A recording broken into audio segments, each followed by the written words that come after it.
Because, like, there are...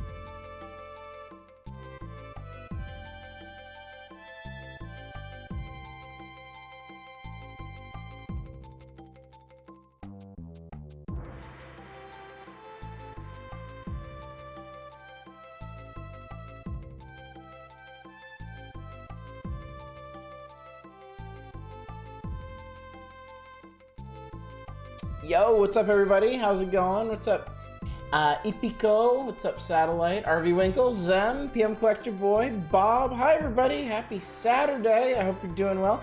I'm doing good. I'm doing good. All things considered, I'm doing good.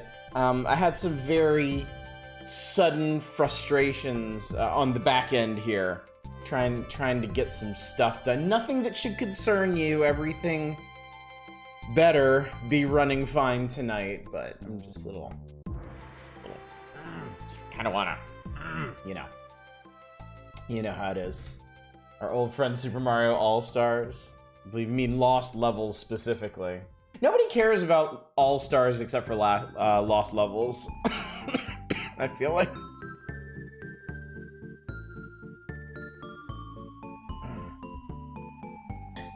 New location? Yeah, well, I gotta get out of the way of the top 20s. But I also can't cover up this amazing epic going on between this guy and the sentient Nintendo hardware. Take a deep breath, enjoy a drink you deserve. Well, thank you. I appreciate that, Bob. I appreciate that. I do deserve it, don't I?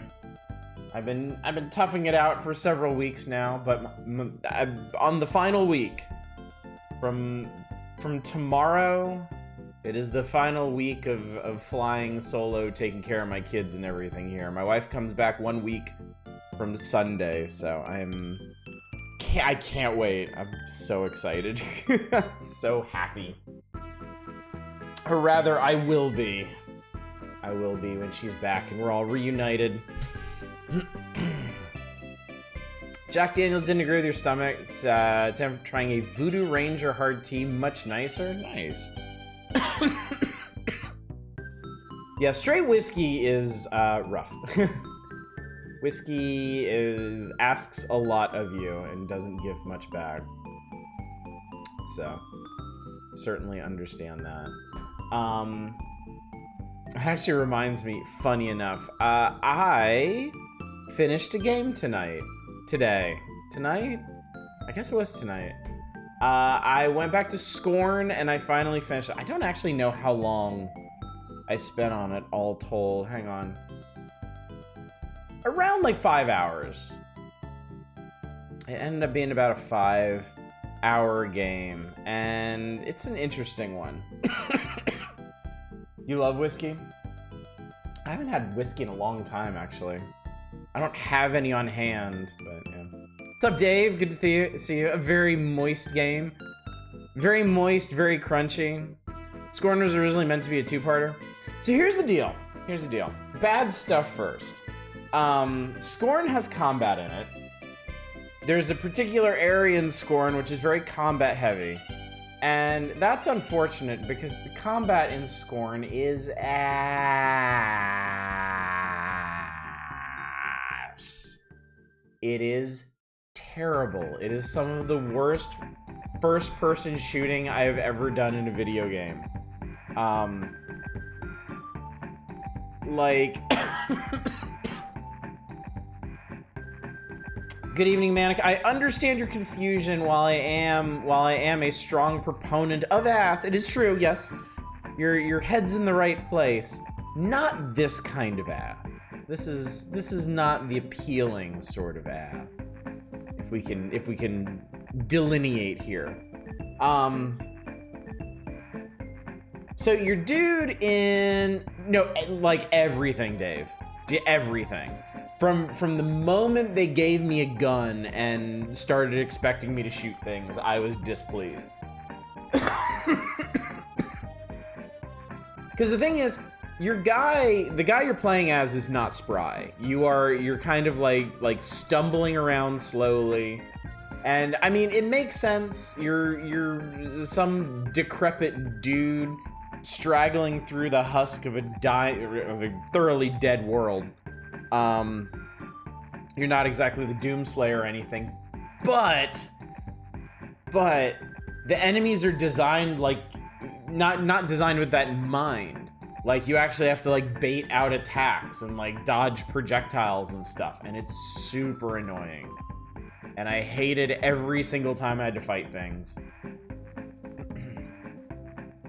I understand your confusion, Shadows. Scorn is kind of a weird name for it.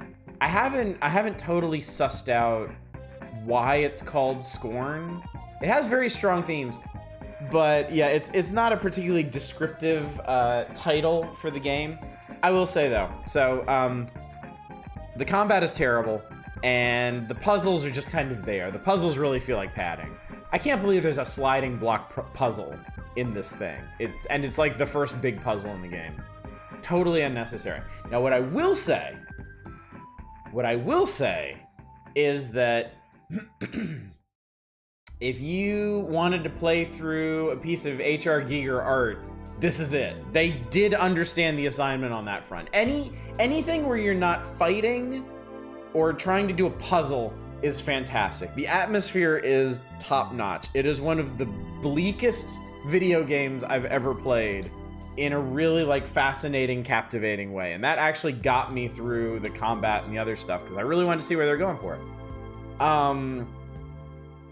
And okay, here's the thing.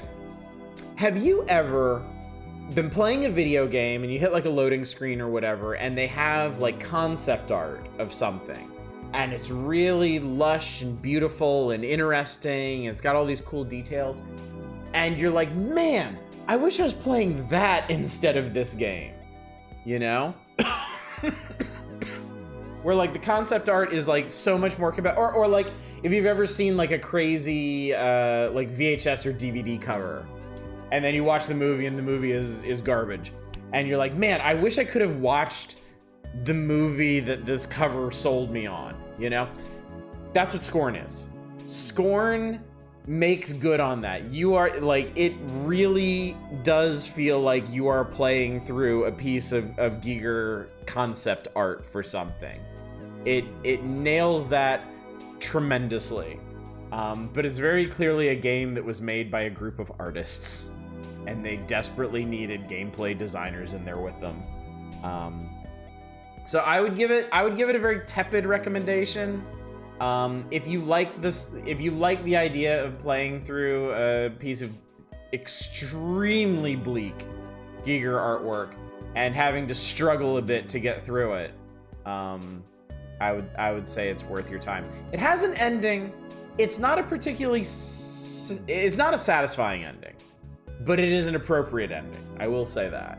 I get it. It actually dovetails pretty well with what themes I could pick up from it. But it's not satisfying. I will say that. Scorn is a game I would honestly rather watch an LP of than play. I would consider streaming it, but I think it would be a real bad fit around here.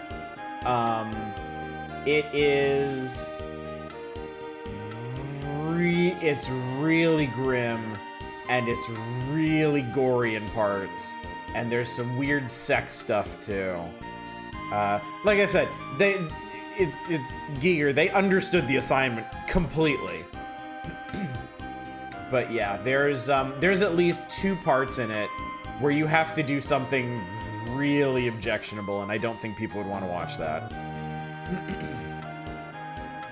Combat's bad and the puzzles are bad. It seems like a bad combat puzzle. What it actually is, what Scorn actually is a fantastic walking simulator, like dragged down by puzzles and combat. I really wish somebody had told them, like, you don't need this. I wish it had come out like later. I feel like now we're getting all these like liminal horror games and like backrooms games and pool rooms games where like there really is just no gameplay whatsoever. It is really just you walking around in environments, and people are eating this up now. And I think Scorn would have done so much better if it was designed under those pretenses and released into this time. I think people would have been totally okay with that. What's already on the docket? The only thing that's been requested so far is The Simpsons Escape from Camp Deadly on Game Boy. So we're wide open on the top 20 though. What's up, Cheese Toast? Oh, I guess I just accidentally answered your question there. Yeah, only one game requested so far, it's The Simpsons. Shit gameplay, muddied themes, bad puzzles, bad ending. Sounds like winner. Not muddied themes. The themes are pretty solid, and it's not a bad ending. It is unsatisfying, but I think that's by design. So, I don't regret playing it. I'm glad I did. I think it's a very interesting experience, but you gotta be prepared for what it's gonna throw at you. So yeah, it was an interesting one. It was a very, very interesting one. There is another one coming out. Not based on Giger's work, but based on oh, what's his name? Bekinski? The what is he? A Slovakian painter who just had like those you just paint those insane hellscapes or whatever. Somebody's doing like a Scorn style game based on his work, and that looks really good. Oh, I think that's it, PM Collector Boy. Necrophosis. I think that's exactly what I'm thinking of. Should be like an interactive horror art exhibit.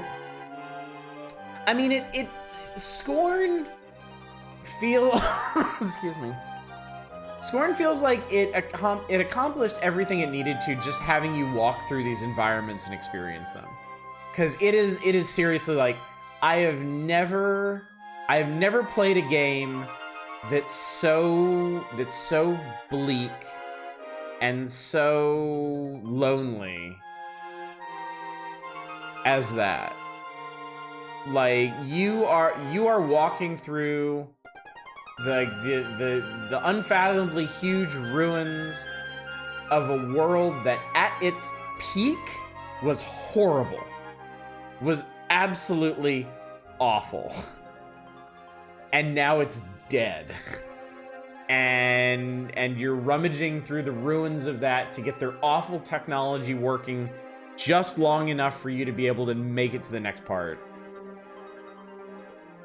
What's up, Bassy? Scorn ending was unsatisfying, with pretty satisfying you. I maintain it's an unsatisfying ending, but I think that's by design. I think it's a good ending for the game, but I could see where I could see a lot of people getting that ending and being pissed off.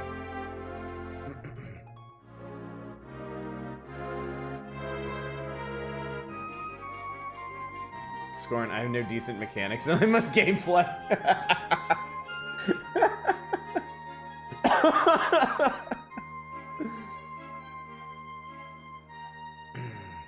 What game is this peak horrible world? It's Scorn. It's the one everybody's talking about.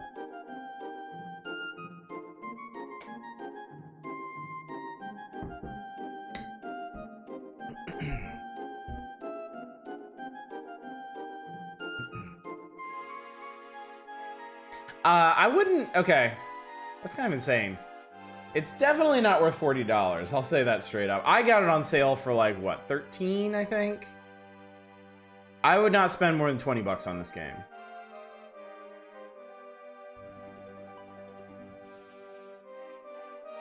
Yeah, $40 is kind of absurd. I didn't realize that was the base price. Yeah, you would be super disappointed with that game if you spent 40 bucks on it. I spent 13 and I was good. I was pretty satisfied with that. Beksinski, that's it. I'm not even gonna attempt to pronounce his first name. There is no way I would get that right. You said the game has earned your scorn. It has not. No, I think it's a solid game. Oh, satisfying climax. I see what you did there. I see what you did there, Bassy. That came out of nowhere too. You've streamed all of the NES Mega Man games already. I see 5 and 6 on this page. Yes, I have. I have. The ending was sexual after a fashion. I should look this up. I don't think you'll be pleased. There is weird sex stuff in Scorn, but it's not like sexy sex stuff. Let me just make that clear. Okay? It's very much Giger biomechanical stuff. To recreate the Giger landscape, yes. I honestly don't know if you could make a game more authentic to Giger's aesthetic than Scorn. They did absolutely nail that. They nailed the aesthetic and they nailed the atmosphere like perfectly. Which is a huge reason why I still think it's a good and worthwhile game. At this point, I'm curious what the worst game in your opinion that y'all really like is. Oh, man. Worst game that I really like.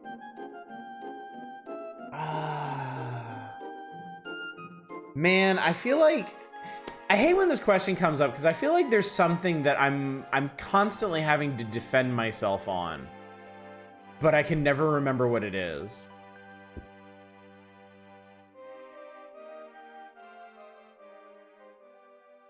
Fired up River City Ransom Underground again after years. Gave it a brief spin and then sort of forgot about it. I think beat 'em ups have evolved beyond its mechanics. It feels kind of dated now. I'm still enjoying your time with it. Especially the classic loop of beating up goons and reloading an area to get money to buy yourself more strength. And the sauna still shows butts. I mean, that's reason enough to play. Pathologic, mechanically not fun, but it's so interesting.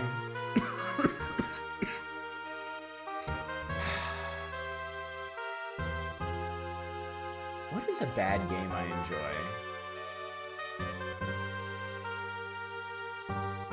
The one that always pops into my mind, the one that I had to give one of the most qualified recommendations for ever, was Lichdom Battle Mage. I really like that game, but it is deeply flawed.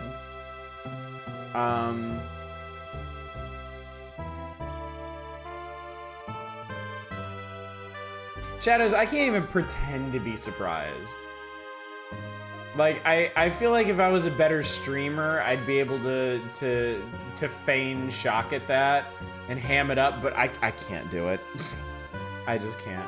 Lichdom Battle Mage is the Magic FPS, right? Yes. Yes. And it's a really pretty game. It has a super cool magic system. And it has some really cool levels, but there's only like 5 of them. It is an agonizingly repetitive game. Like, there's 10 levels in Lichdom Battle Mage. But like every 2 levels is like one giant level split in half, and they take forever to play through. And it's like, it's really just the same kind of encounters over and over again, and it's made fun because the magic system is so fun and you can get really creative and dynamic with it. But man, that game needed so much more variety. It needed it really bad. Drakengard. Bad Serious Sam with magic? I'd say that's accurate, yeah. What else do I really like?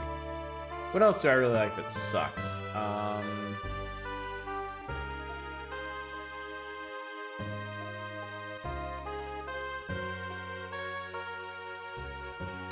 The only other one I can think of is Star Wars Rebellion. The 4X that came out back in the 90s. I don't think anybody would call that a good game, but I really like it. Every year when May the 4th comes around, I seriously consider streaming it for y'all. But I think I just bore y'all to tears. It is not a good 4X. but it is an interesting game, and I like playing it. Alone in the Dark 2008 is a fascinating train wreck of a game. A couple new boomer shooters that look fun. One is called PO and the other is called Mullet Magic. I've heard of both of those. They both look pretty cool. Rebellion's an average game. I wouldn't say it's bad. It has some really bad mechanics, though.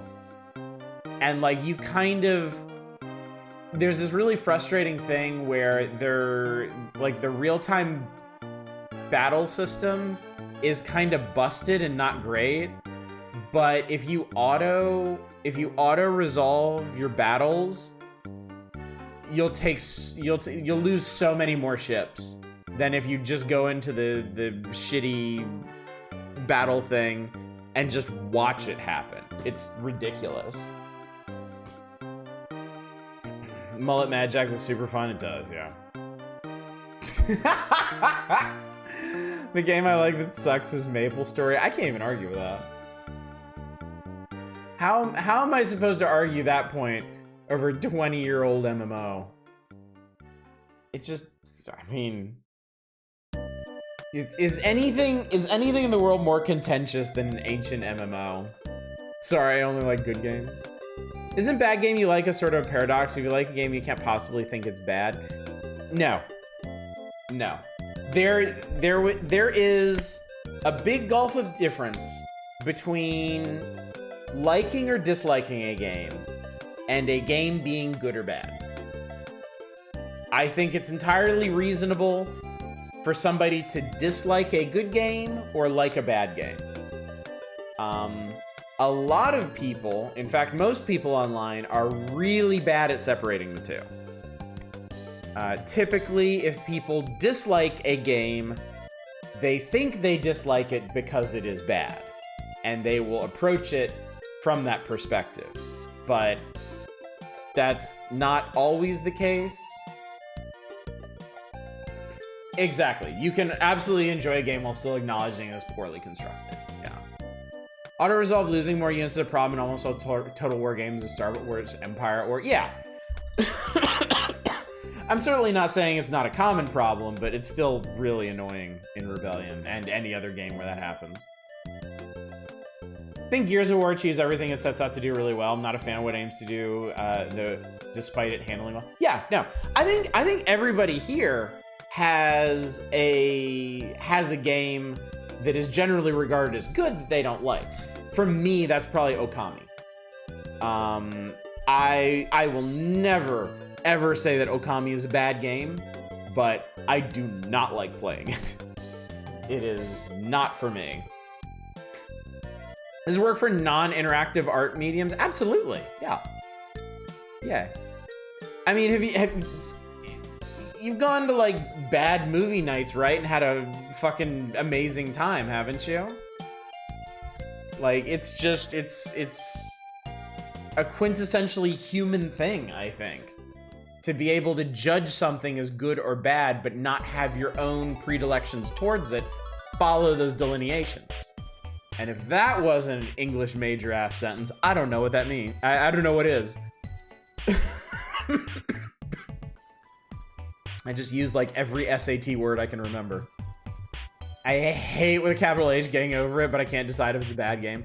I think Getting Over It is a very good game. I think Getting Over It is a very good game because it succeeds in what it aims to do, and what it aims to do is drive people up the fucking wall. Literally. See what I did there? PlanetSide 2 has some really neat concepts, and I put a ton of hours into it, but has some huge structural issues. I think, yeah. I think MMOs in particular, you'll have a lot of fans who have played it and gotten deep enough into it to acknowledge its shortcomings and even consider it to be bad, but continue playing it because they just love it so much.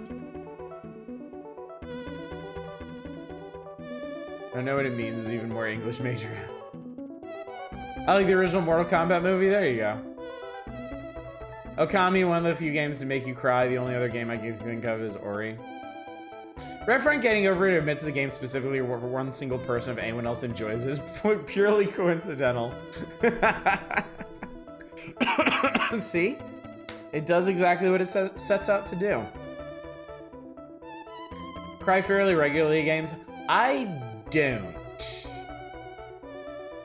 I think the last time I did was the Talos Principle.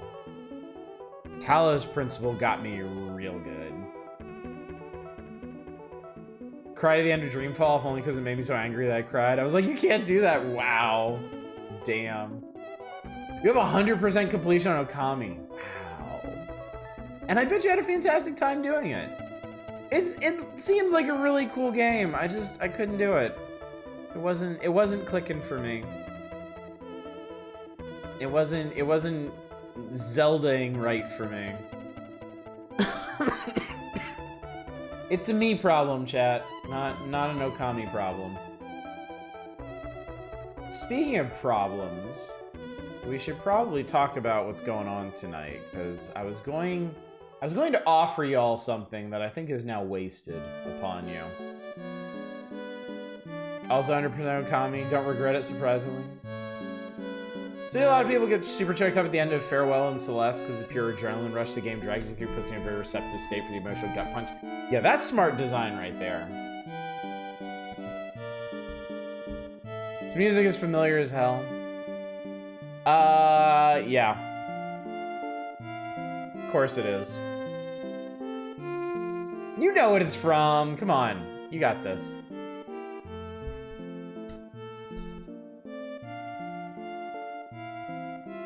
It's one of the ones you never get very far away from talking about. No, come on. Come on. This is a very Shadows game. You bring this one up a lot. I know you've got this. What's up, Arcane? Just got out of the shower. What's up? Oh, we're just hanging out, talking about bad games we love, good games we hate. It's not Dragon Quest. Nope. It is a JRPG, a rather unconventional one. This game, I think it's called Wayfinder. The devs required license to it, and they want to shift it from a free online MMO to an offline PvE game with a small price point, and that is a gutsy move. Oh yeah, I heard about that. I wonder if it might be worth giving a try. Okay, so here's the deal. You can't play as it. Uncharted Waters! Come on, Shadows!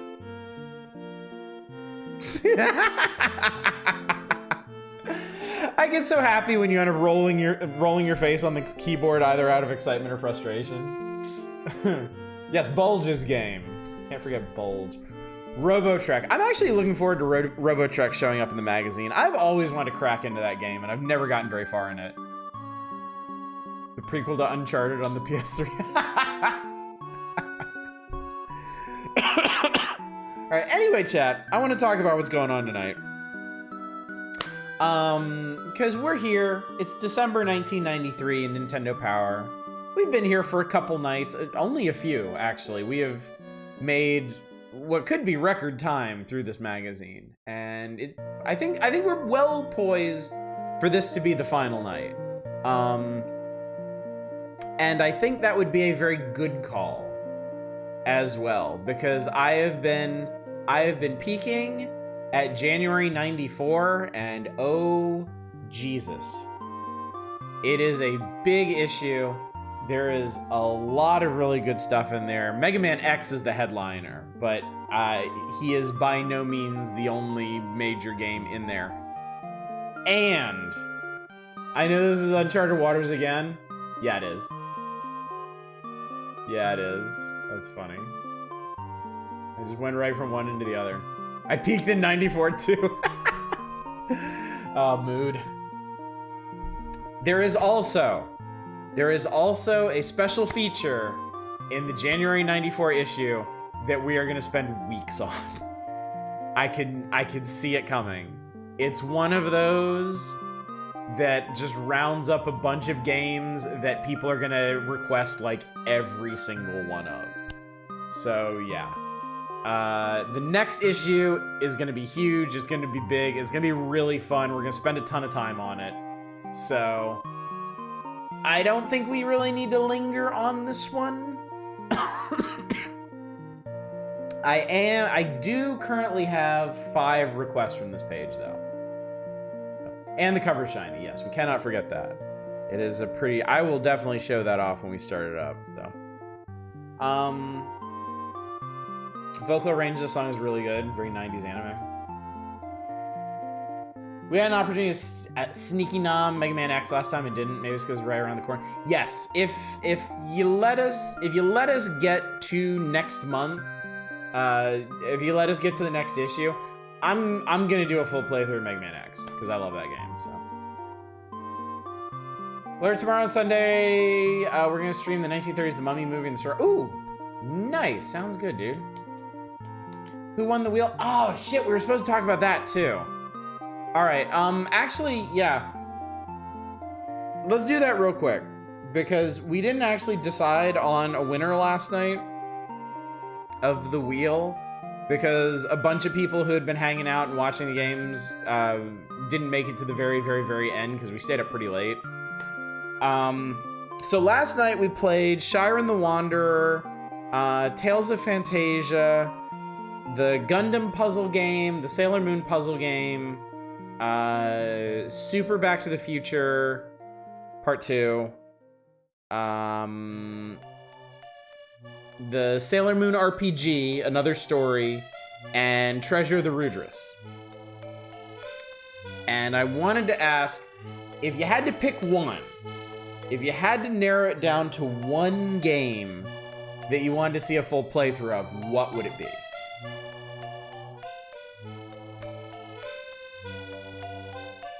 I want to put one of those games on our short list to track for the future.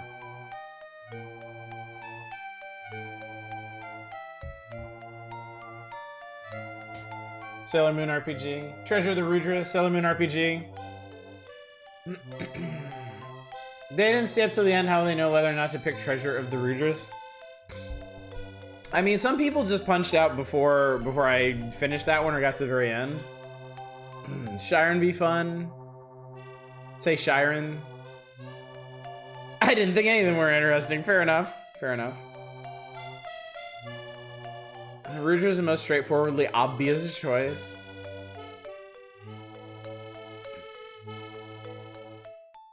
Those were the big 3 out of last night. Shiren, Sailor Moon RPG, and Rudras. Couldn't make the full stream. I've always been intrigued by Treasure of the Rudras.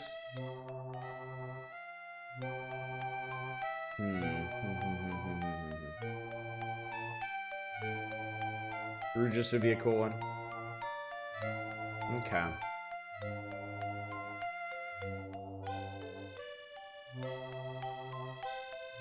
How'd you get on with Rudra's magic system? I didn't get that far because it was the last game we played and I only had like 20 minutes and that was a long intro. Probably be good for chat participation and slamming in all the curse words.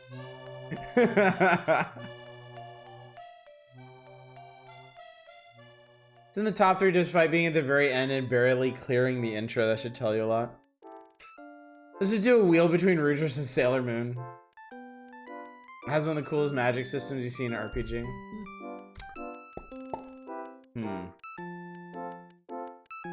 I think...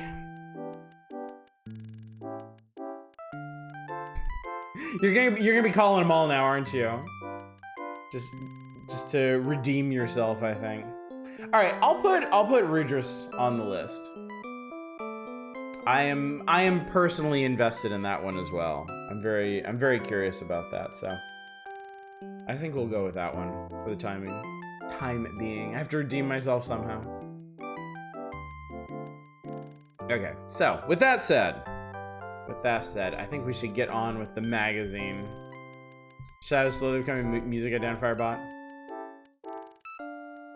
Put off the decision or thinking another important night will happen soon. No, I want to take one game from each night for the short list. I don't think it'd be fair to have a list of 22 games and try to pick one game off of there that we think would be worth a full playthrough. This does leave it a bit up to random chance what gets pitted against what, but I think it's fine. You want to say Dragon Quest V? You're right. You nailed it. Mystical Realm of the Fairies. Why not put Sharon down for roguelike night? Because we don't do roguelike nights. That's the thing. Like, I don't know how roguelikes fit in anymore. I don't really know what to do about them. Do you even remember what area it's from? Yeah. You nailed it. You want to add a full JRPG to your plate every week? Understood, on brand. I mean, what do you think the short list looks like right now? Do you somehow think it's not a majority RPG? I know how things work around here. You play a game, we judge if it's a roguelike or not. Oh god. Oh god. If we ever want to turn chat just completely toxic, just absolutely radioactive, that would do it. Just make the third Friday of the month roguelike night, and if there isn't anything in the backlog, do something else. That's weirdly specific. I suppose I could do something like that. I'll consider it. I'll consider it. Are we not toxic enough? I mean, I'm still here. You haven't driven me off yet.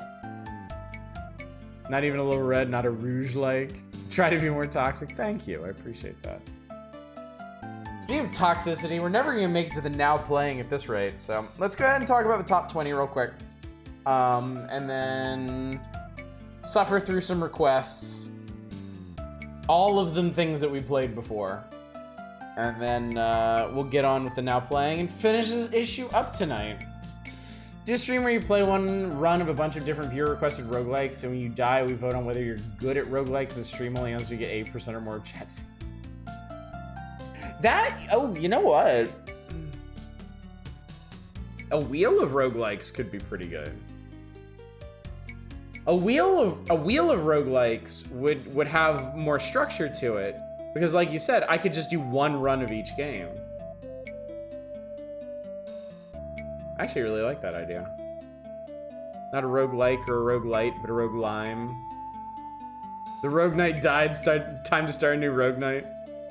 Commit to sending you a Geiger counter via the mail. No, wait, that's radiation. What about a rogue of wheel likes? All right, anyway, let's talk about the top 20 so we can get through this. On Super NES, it looks like Mortal Kombat shot straight to the top of the chart with a pretty commanding lead over Street Fighter II Turbo. Super Mario All-Stars also made it on there, followed by A Link to the Past as Star Fox, and then Super Mario Kart, the lesser Street Fighter II, Aladdin already, Final Fantasy II, and Mario Paint make the top 10. I'm so happy Mario Paint manages to stay up around the top in this. And then Secret of Mana, Super Empire Strikes Back, F-Zero, SimCity, Zombies Ate My Neighbors, Super Mario World, Lost Vikings, Alien 3, Bubsy, and Madden 94. Quite an eclectic mix, but can't say I'm surprised. On Game Boy, Link's Awakening made it to the top of the chart, followed by Super Mario Land 2, Super Mario Land 1, Kirby's Dream Land, and Metroid 2. Just all the Nintendo first-party stuff right there. And then Tetris, Jurassic Park, Final Fantasy Legend 3, Mortal Kombat, Mega Man 4, Baseball 2000, Dr. Mario, Final Fantasy Legend 2, Golf, Ren and Stimpy, man. Kirby's Pinball Land, Final Fantasy Adventure, Final Fantasy Legend, Prince of Persia, and The Simpsons. Fortunately, The Simpsons had to sneak themselves on there.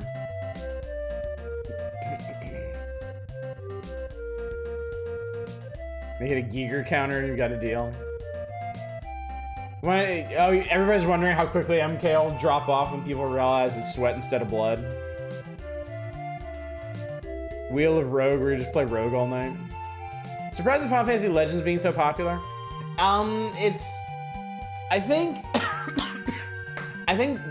brand recognition, them being labeled Final Fantasies, led to a lot of people picking them up and enjoying them, because there were not many RPGs on the Game Boy ever, really. Yeah. I mean, all three of the Final Fantasy Legend games have their merits. which is enough to put them head and shoulders over the vast majority of other RPGs on the Game Boy, because there just weren't that many. And most of the ones that weren't Final Fantasy were pretty bad. I mean, we tried playing, what was it, Sword of Hope? Which was like a first-person dungeon crawly RPG. And as much as I wanted to like that game, it got really tedious really fast. Only other ones I know of are Last Bible 1 came out here in the West, and Pokemon Super Light. Yeah, we're nowhere near that right now. Not even close. Until GBA, the number of RPGs on portable really opened up. Yeah. Yeah, exactly. And then good old NES, Legend of Zelda's back on top, followed by Super Mario Bros. 3, Kirby's Adventure, and then Jurassic Park and Tecmo Super Bowl. Final Fantasy, Metroid, Mega Man 6, Mega Man 5, Dragon Warrior 4, Super Mario Bros. 2, Battletoads and Double Dragon, Tetris, Dr. Mario, Yoshi's Cookie, Teenage Mutant Ninja Turtles, the original apparently, Zelda 2, NES Open Tournament Golf, Widget. I don't know how the fuck did Widget get up here? And TMNT Tournament Fighter. JRPG had boom hadn't started yet. People didn't realize how weird the Saga games were. Exactly. All right.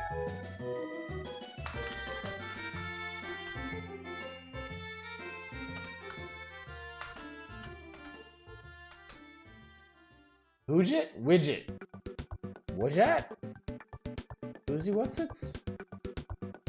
Hoobity-doo?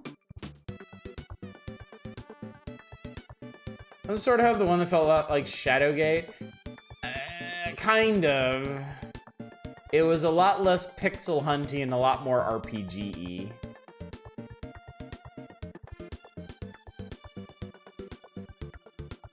There's no internet voting back then. That would have made a big difference.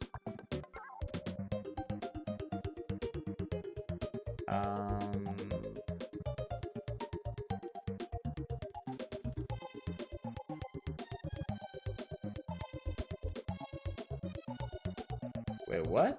Hang on a sec. I'm having trouble finding this.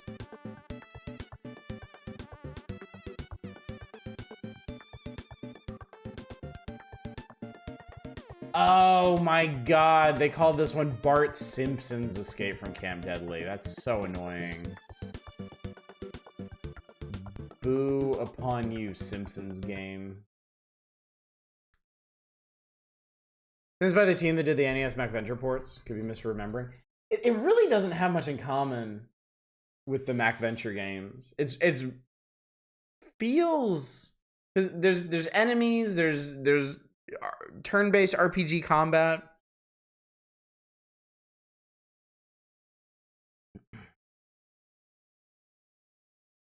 Boot Samson. Back in my day, the internet was a Game Boy link cable with up to 8 people. Wing. I think of Bart at this point. I think of a bootleg thing I saw with a really poorly drawn Bart in the text "Eat Pant." Amazing. Listen up, Simpson. I'm your counselor, Iron Fist Burns. For the next 2 months, you are going to live.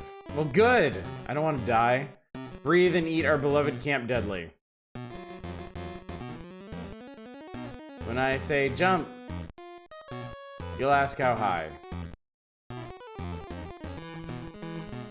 When I say march, you'll ask how far. Alright, this is boring. More activity, flag capture, team A, Bart Simpson, team B, everybody else, no spitwads. I disagree.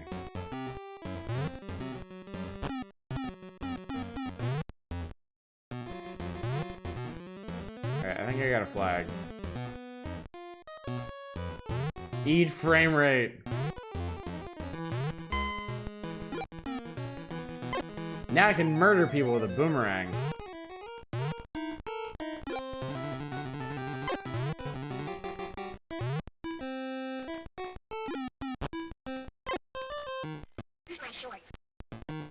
Eat my shorts.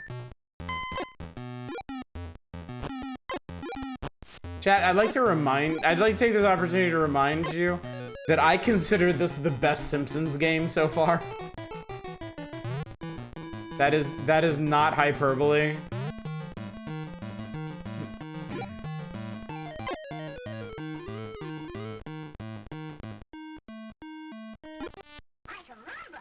I caramba, I've been eaten by bees. The fuck was David Crane doing working on this? He actually made some decent stuff in the early part of the 80s, like Pitfall 1 and 2. Yeah, digitized voices on the Game Boy. Crazy, right?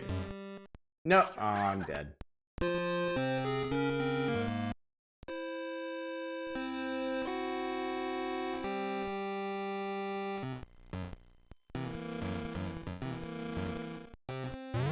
Shit, I think I fucked it. Oh god, I landed on the bees. Oh no, chat. Game over. How unfortunate. How unfortunate. Alright, that's that. Fart Simpson died at camp. Did anyone ever call him Fart Simpson? That seems like a really obvious one.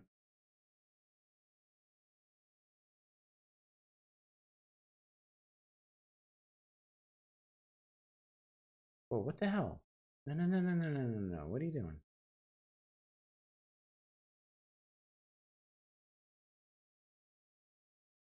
Fart Simpleton died at camp. Rip Bort. Too lowbrow for Sideshow Bob. Hang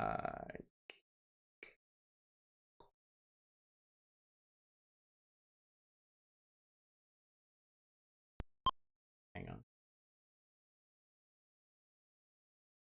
I've played. I've heard The Simpsons Hit and Run is a good game.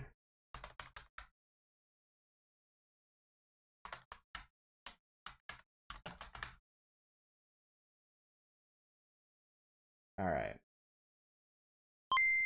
Swing. Apparently, yellow jackets who make nests underground is very possible. Step on wasp nests. Something I learned from YouTube lately. Oh yeah. I had a friend who stepped on a nest and got stung like a whole bunch of times because they were pissed. I think I did Wispy and Kracko last time. Let's do Poppy. Actually, I might have done... Actually, I think the last time we played this, I showed you all of the, I think I showed you all the tables. This game is so stupidly hard. So unbelievably hard. It does have great music, though. Oh, fuck off.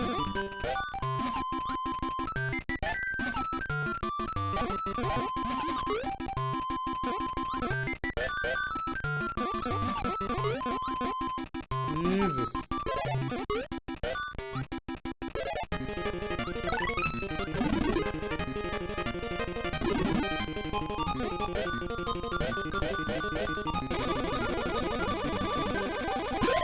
There we go.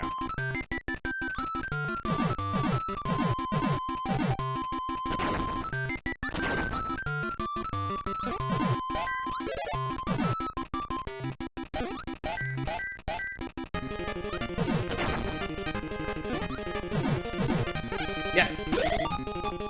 Guessing I just super compressed the music for the Game Boy. Oh, stupid chicken! Fortunately on that board, there is the possibility of just kicking the ball straight up. Alright. So we need to hatch all the eggs to get to the Poppy fight. No, no, no!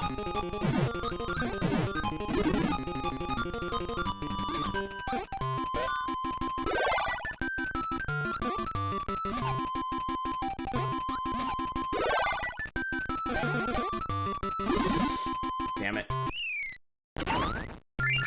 Yay!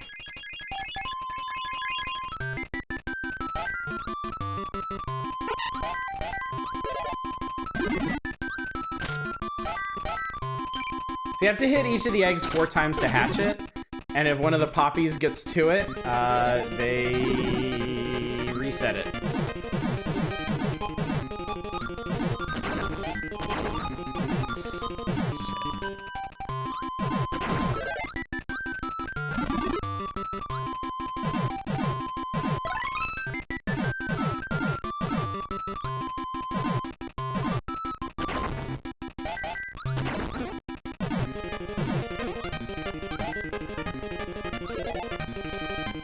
Tina's Endless Pinball Tournament has massively changed your relationship to the medium in pinball games. He's been on Star Wars Pinball for nearly 2 years.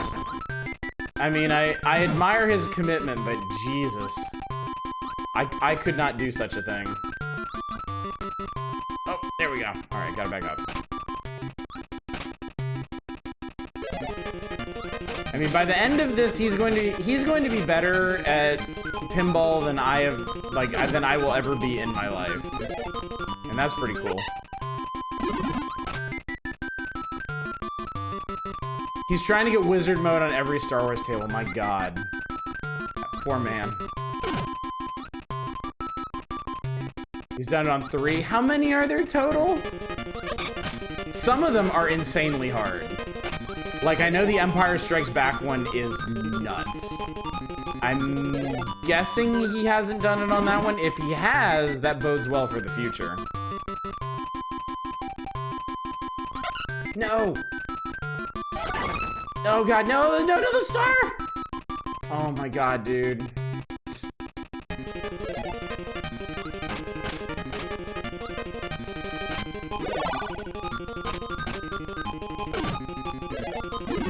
Took most of the first year. I wonder if anybody's ever rolled over a score on pinball. I'm sure there's some wizards out there that manage it. Yeah, this game is mean, unfortunately. Oh my God, and then, yeah, falling off resets everything. You gotta do the whole damn thing over again. As of right now, there's 20, according to Wikipedia. Oh, God.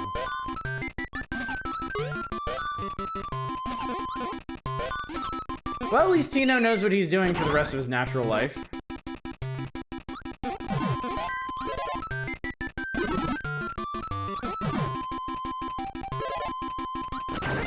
His Sonic Spinball, wasn't that mean?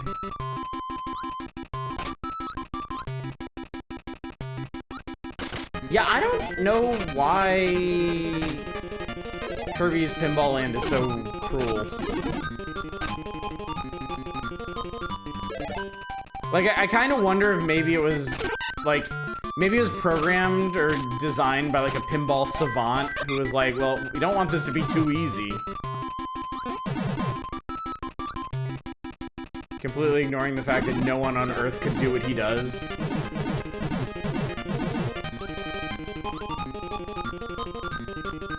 I would never call Sonic Spinball easy. That's, yeah. I know you can move Sonic around, but it is not designed in a way that says easy to me.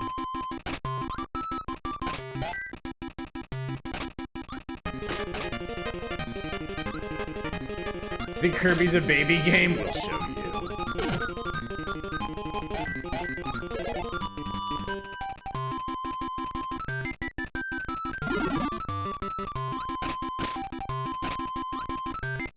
There's just so much working against you on all of these tables.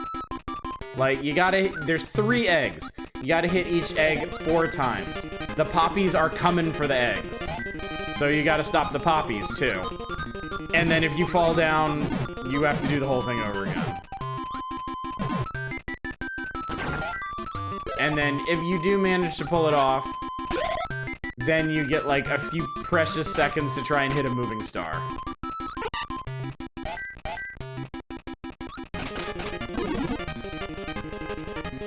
I'm honestly kind of amazed at the patience I had for this game when I was a kid.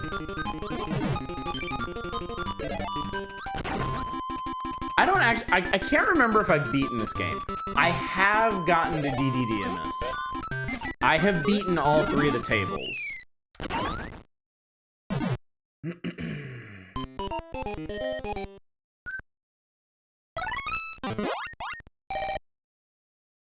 Staff isn't listed on any order on Moby Games, other than just staff. Apparently, Iwata and Miyamoto both worked on this one. So much time is energy, I miss having that amount of time. Yeah, seriously. Seriously. There's so many big games I would love to play right now. Just, like, immerse myself in them and spend dozens and dozens of hours playing them. But when in the hell am I gonna have the time to do that? streams, that's when.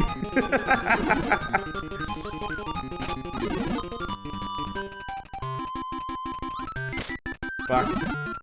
No. Okay. Okay, we just gotta hit the star. And we're not gonna do it. God damn it, dude! Especially in this economy, can you imagine having energy?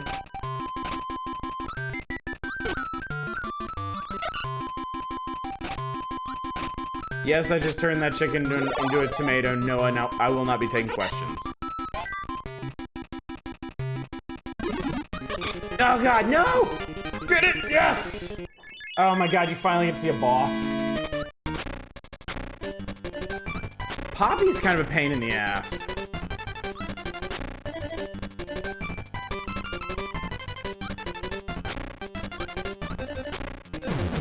Yeah, the bombs freeze your flipper.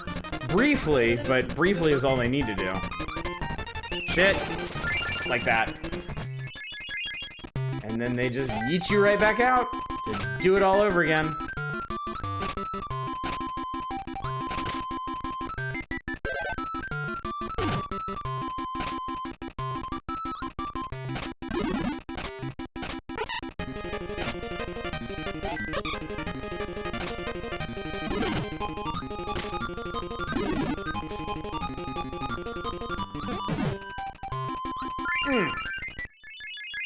I made it to a bonus game.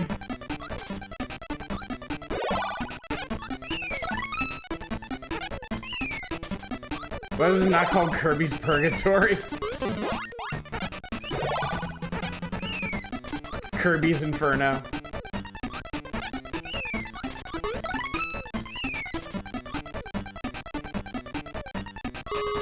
The bonus games are fun. I do like the bonus games. It's just, you'll never fucking see them because you have to get the warp star on the middle board. And the warp stars are always the hardest thing to do.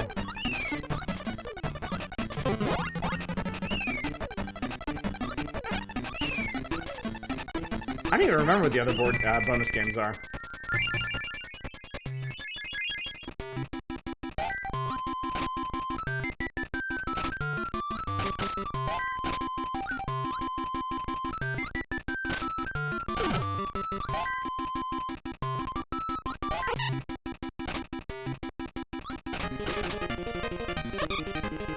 God, okay. That's enough Kirby. That is enough Kirby.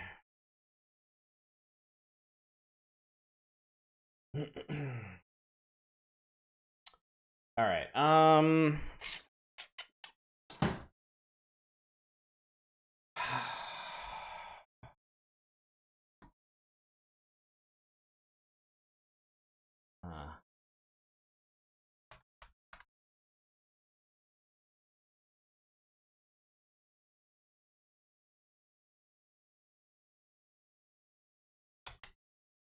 Starting to think, chat. I might need to limit repeat requests of certain games. Because I'm realizing I just don't really have much to contribute to, like, doing Link to the Past again.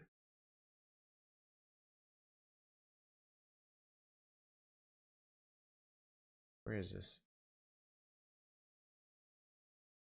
Wait, how do you fucking spell that? Oh, I'm stupid. It wasn't on Super Nintendo. On... Can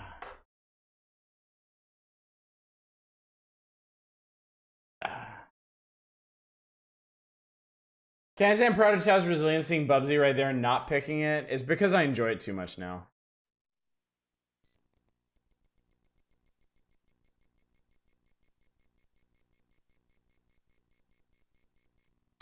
Somehow, I don't know why, somehow the idea that they looked at Kirby and said we need to make a Devil Crush style game out of this marshmallow is very appropriate. Why did I think there was a widget game on the Super Nintendo? God. Oh boy.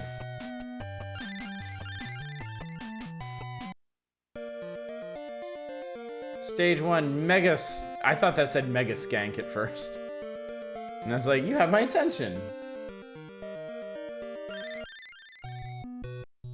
Mega Slank for the planet Titanium is hypnotizing and forcing innocent people to do something. Whatever. Go and investigate.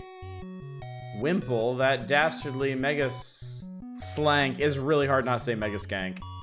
This bag is up no good. We need to investigate the situation. It'll be your first time and good luck. Yes, your elder highness. By the way, my name is Widget, not Wimple. Whatever, who gives a shit?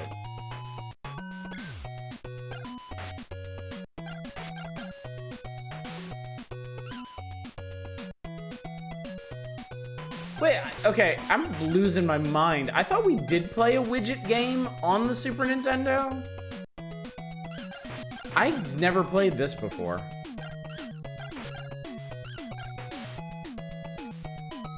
Actually, like, that's not... I don't know what a slank is. Holy sweet Jesus.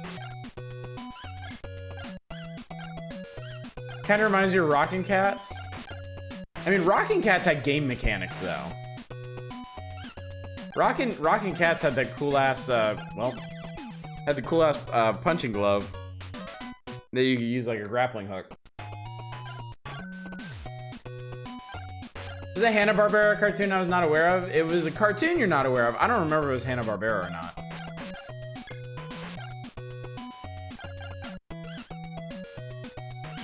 Widget, I believe, was a Saturday morning cartoon, yeah.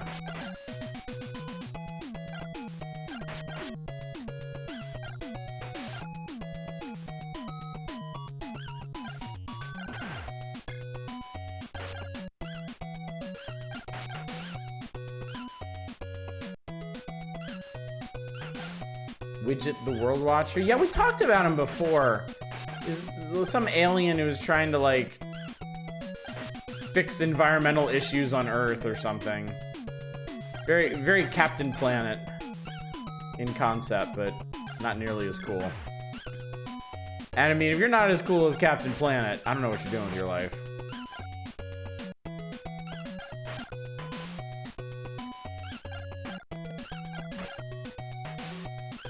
I don't think this guy can be killed. Oh, no, he can. Okay.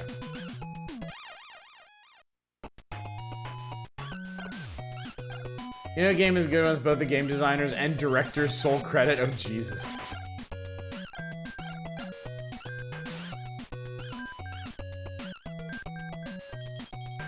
Oh, good. There's a low health warning. I love it. I love it.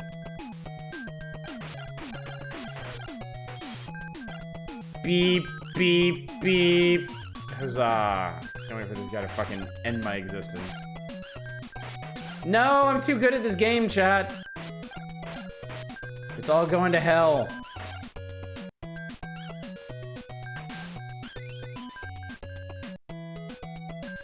Created by Voltron, created by Cray, I mean bastardized Go Lion.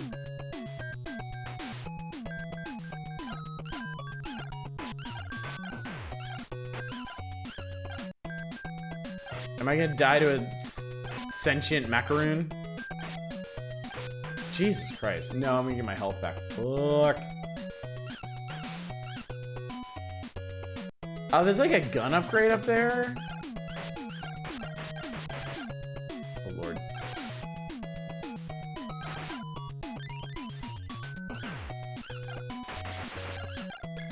Why can this dickhead shoot through walls and I can't?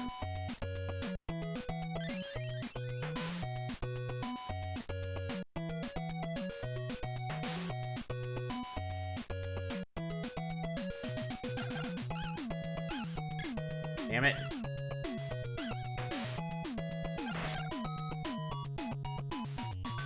Because you're a good guy.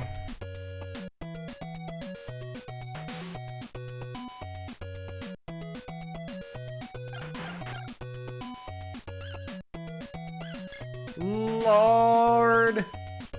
Alright. Also, what the fuck are you? I'm an alien. Never mind that I look like a sentient eggplant.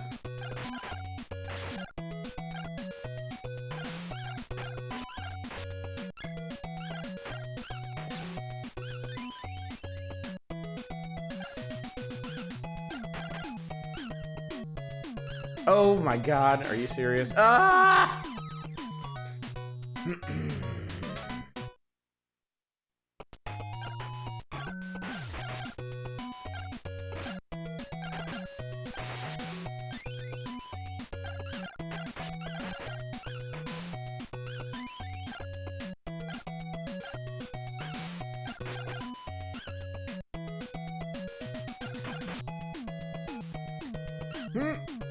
Man, you gotta jump right from the edge of that thing.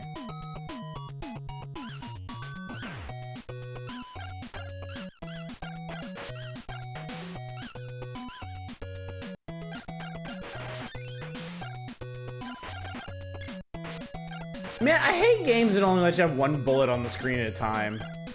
It sucks. It means if you miss a shot, you are like so screwed. You have MP, what is your magic? What the fuck is this guy?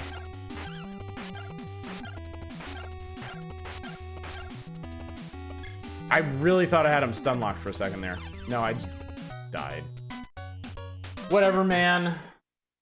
Big time, whatever. I guess we'll never know what the magic of widget is. It's actually effective gun control. Why the one bullet on screen thing would work for a survival horror game? No. I don't think the one bullet on screen thing is a good game mechanic under any circumstances at all.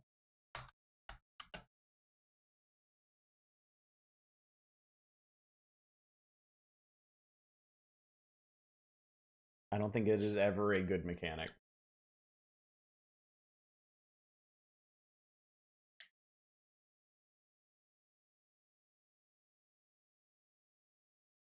One bullet make it a rocket or a missile.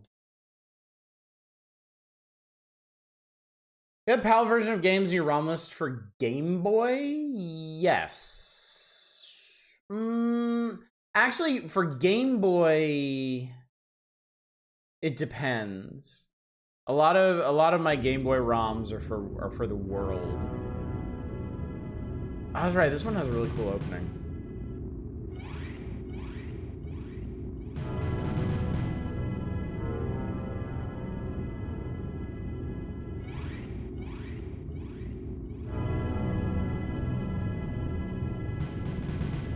Elephant. Oh, Alien. Opening's better than the actual move. This actually seems like a neat game. Looks like a regular egg.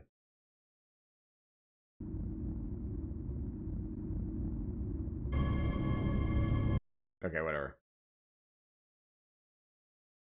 It's a like open world mission based platformer, which is pretty neat. Coffee and egg in this trying time. No, please, God, no. All right, so these are your missions.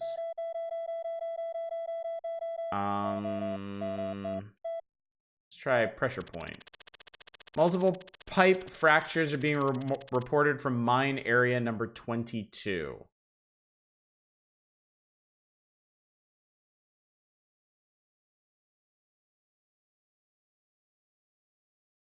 So it looks like there's 4 broken pipes.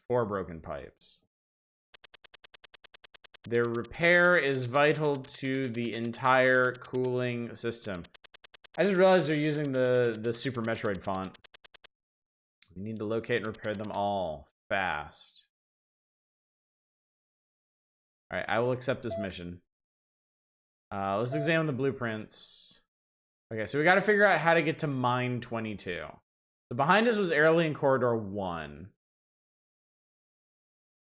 It connects to weapons room. Link's Awakening in Germany and go to the title stream and oh, we've done that before.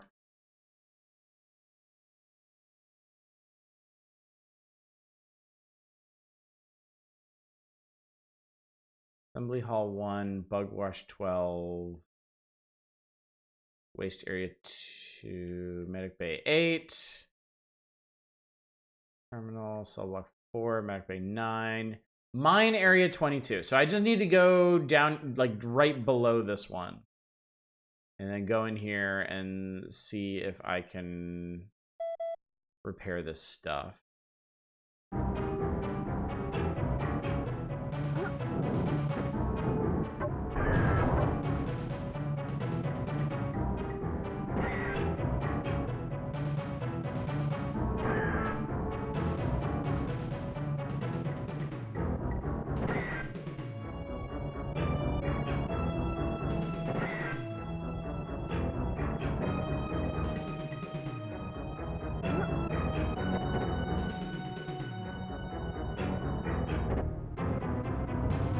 Oh, there we go. You have to push up in front of the door for some reason.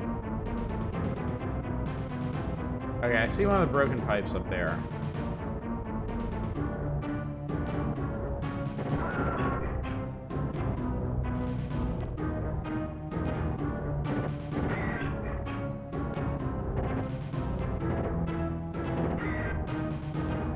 I jumped on it. Whoop! Whoop!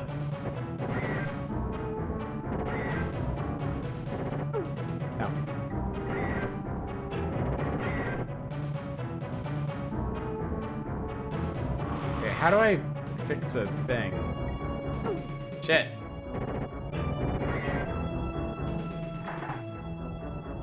You better not need like a goddamn repair kit or something.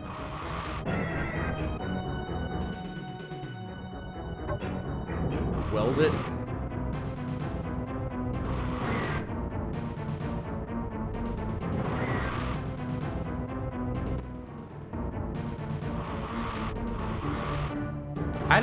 I don't know how you accomplish things in this game. That's always been my biggest problem with it.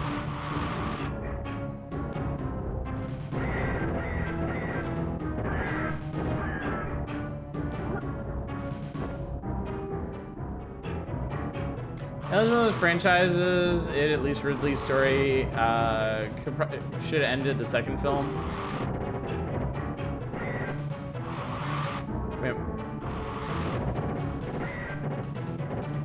For a second, I thought shooting it was actually helping.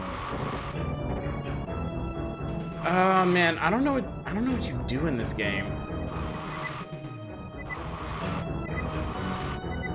I don't know what they want. Maybe there is a repair kit somewhere. Oh, Ripley, yeah.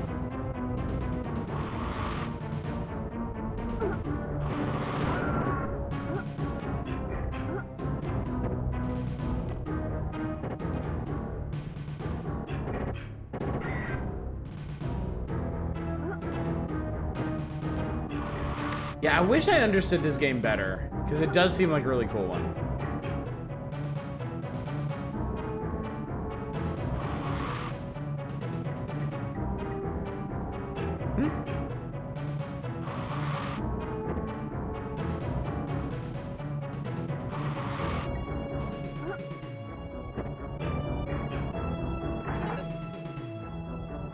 Here's one of these. I don't know what... Arg.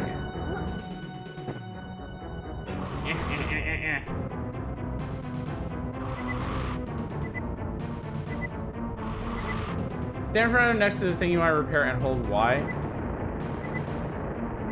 Oh wow, that's crazy. So the thing is, like, B is jump. The other three face buttons are your guns. Like, you have instant access to all your different weapons just on the face button. So Y is the flamethrower.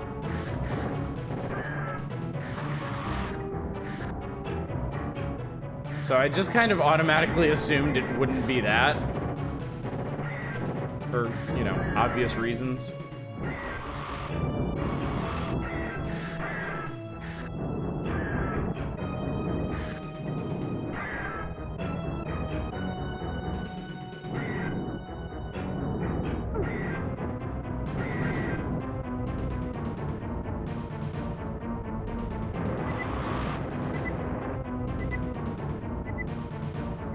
I guess maybe because you're welding it?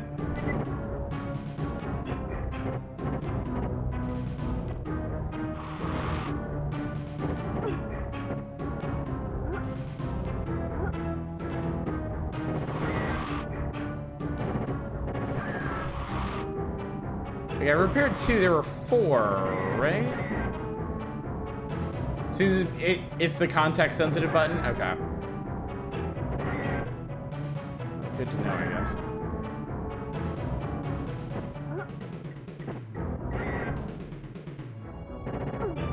Shit.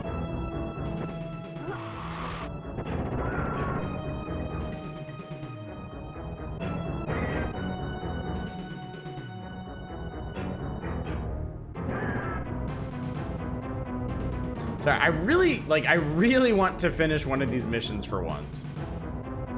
Just to see like what happens. What kind of fanfare, what kind of accolades I get.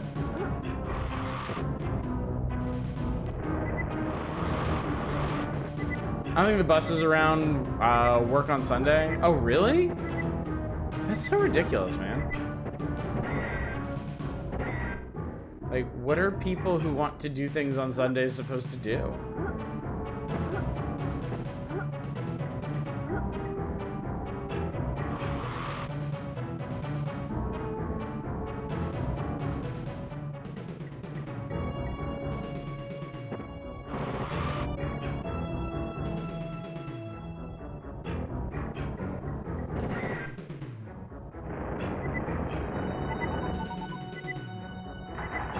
Okay, I did it. I think you gotta leave and go back to the terminal. Twiddle our thumbs and stream The Mummy all of Sunday.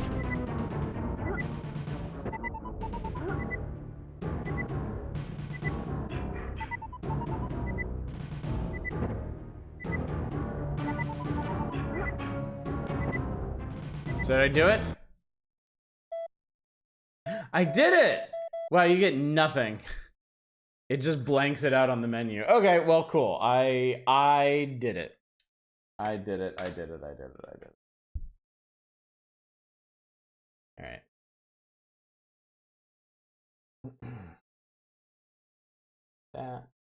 That. Obvious answer is to work for Chick-fil-A, then you have never have to work on Sunday. The warm glow of a job well done.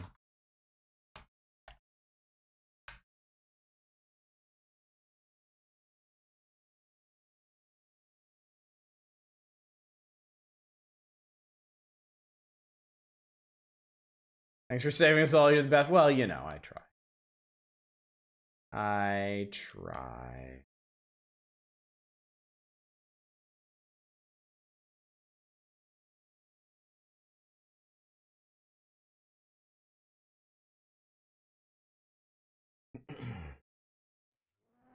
Hey, I know that guy.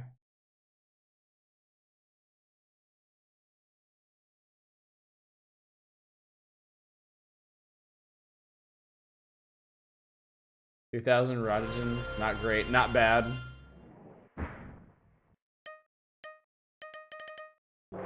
Ding, ding, ding, ding, ding, ding. Some Chick-fil-A news, the gays are changing from the inside out, much to the consternation of conservatives. Nice. Good stuff.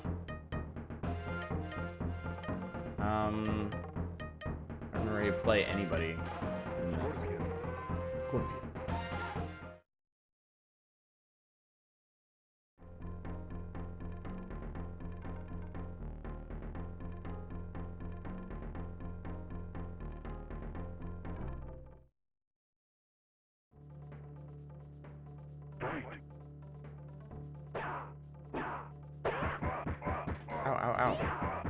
Ow. Excellent.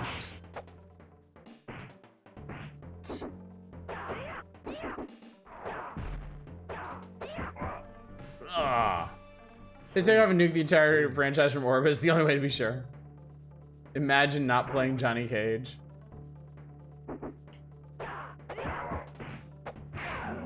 Pow. Oh no. Oh no. Oh no. She punched me. Sonya wins. Sure, let's continue. Johnny Cage. Alright, Dave, we'll play Johnny fucking Cage. If we must. Wow, you can actually pause on the tower menu. That's weird. Fight.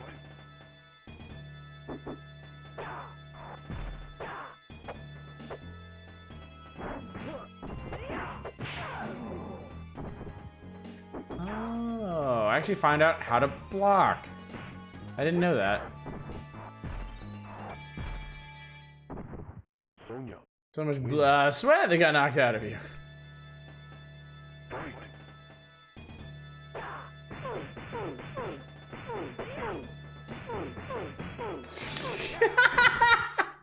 Johnny Cage wins. I'm gonna hold my fist out. If you get hit by it, it's your fault. Fight.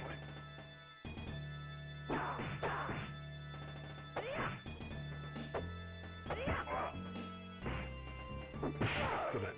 I think that only works once, though. Oh my god!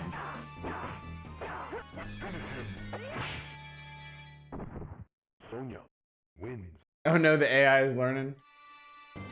And I'm not. Liu Kang.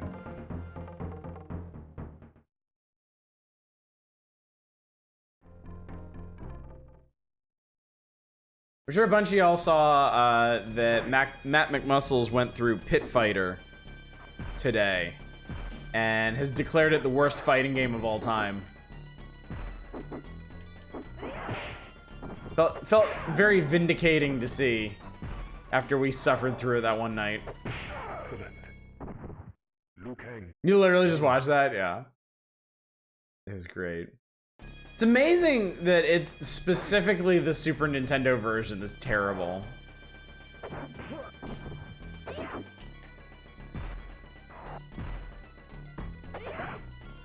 What kind of kick is that? Which one?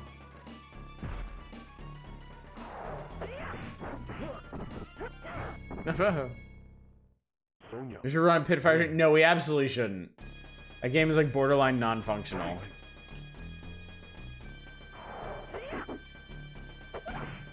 What's up? What's up? Ooh. Oh my god. Punch. Oh, already statues of competitors when all newly entered into the competition. Maybe Shang Tsung commissions them to make them feel more welcome.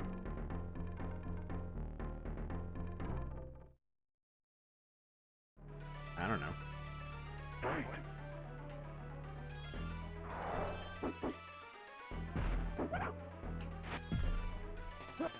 Oh no, I'm so cold.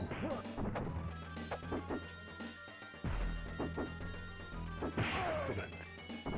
That didn't look... Wow.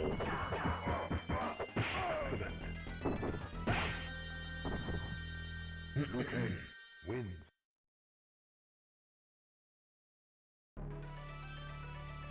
Fight.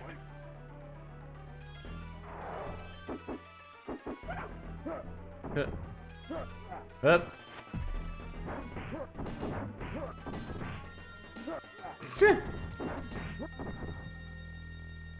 Sub-Zero tired of screwing around.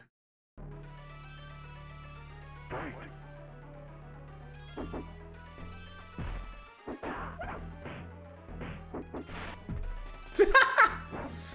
I always loved that Sub-Zero could freeze people in midair. Like that was always like one of the funniest things in the world to me. Excellent.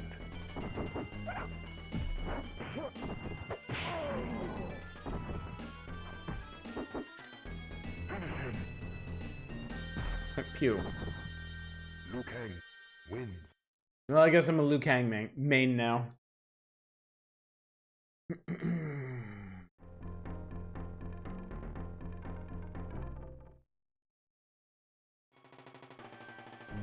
Fight. I love they froze you in midair and then tried to leg sweep you. Yeah, even the AI wasn't entirely sure what to do. Excellent.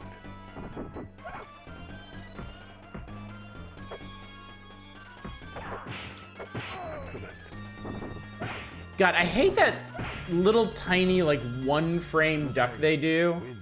to dodge uppercuts. Demonstrating that there were no strings to the audience. Right.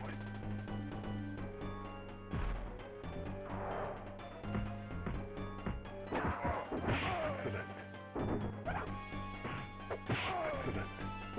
Excellent. Damn. Wapa! I think Scorpion is a Scorpio. He does seem the type. Test your might. Oh, it's that button. Oh my god, that's fucking impossible.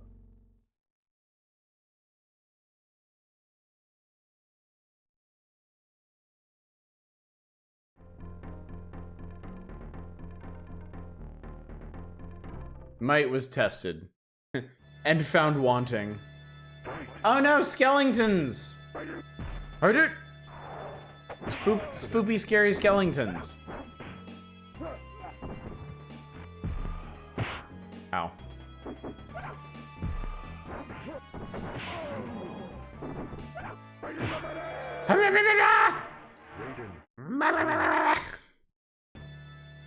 So funny.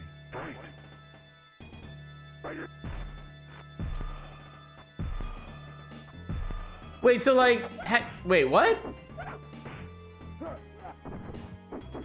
If we both shoot projectiles at the same time, his just goes through mine, and mine stop before they hit him? Alright, I think that's enough. I think that's quite enough of that. Alright, in the interest of time, and also because I have played them so damn many times, I am going to take a mulligan on Link to the Past and SimCity, because I really would like to get on further into this. To hear, really. Because there may be stuff you want to see here that didn't show up in the magazine. And special right-of-way rules for fireballs? Well, they're stupid, and I should have an exemption for them.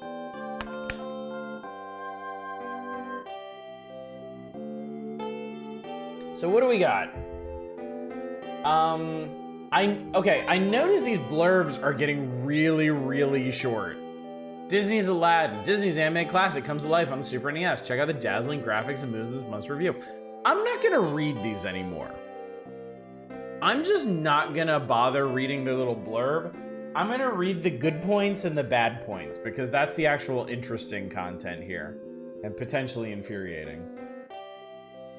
So for Aladdin, they like the beautiful graphics, excellent animation, superior play control. They don't like that it's not as challenging as you would expect from Capcom. I like that.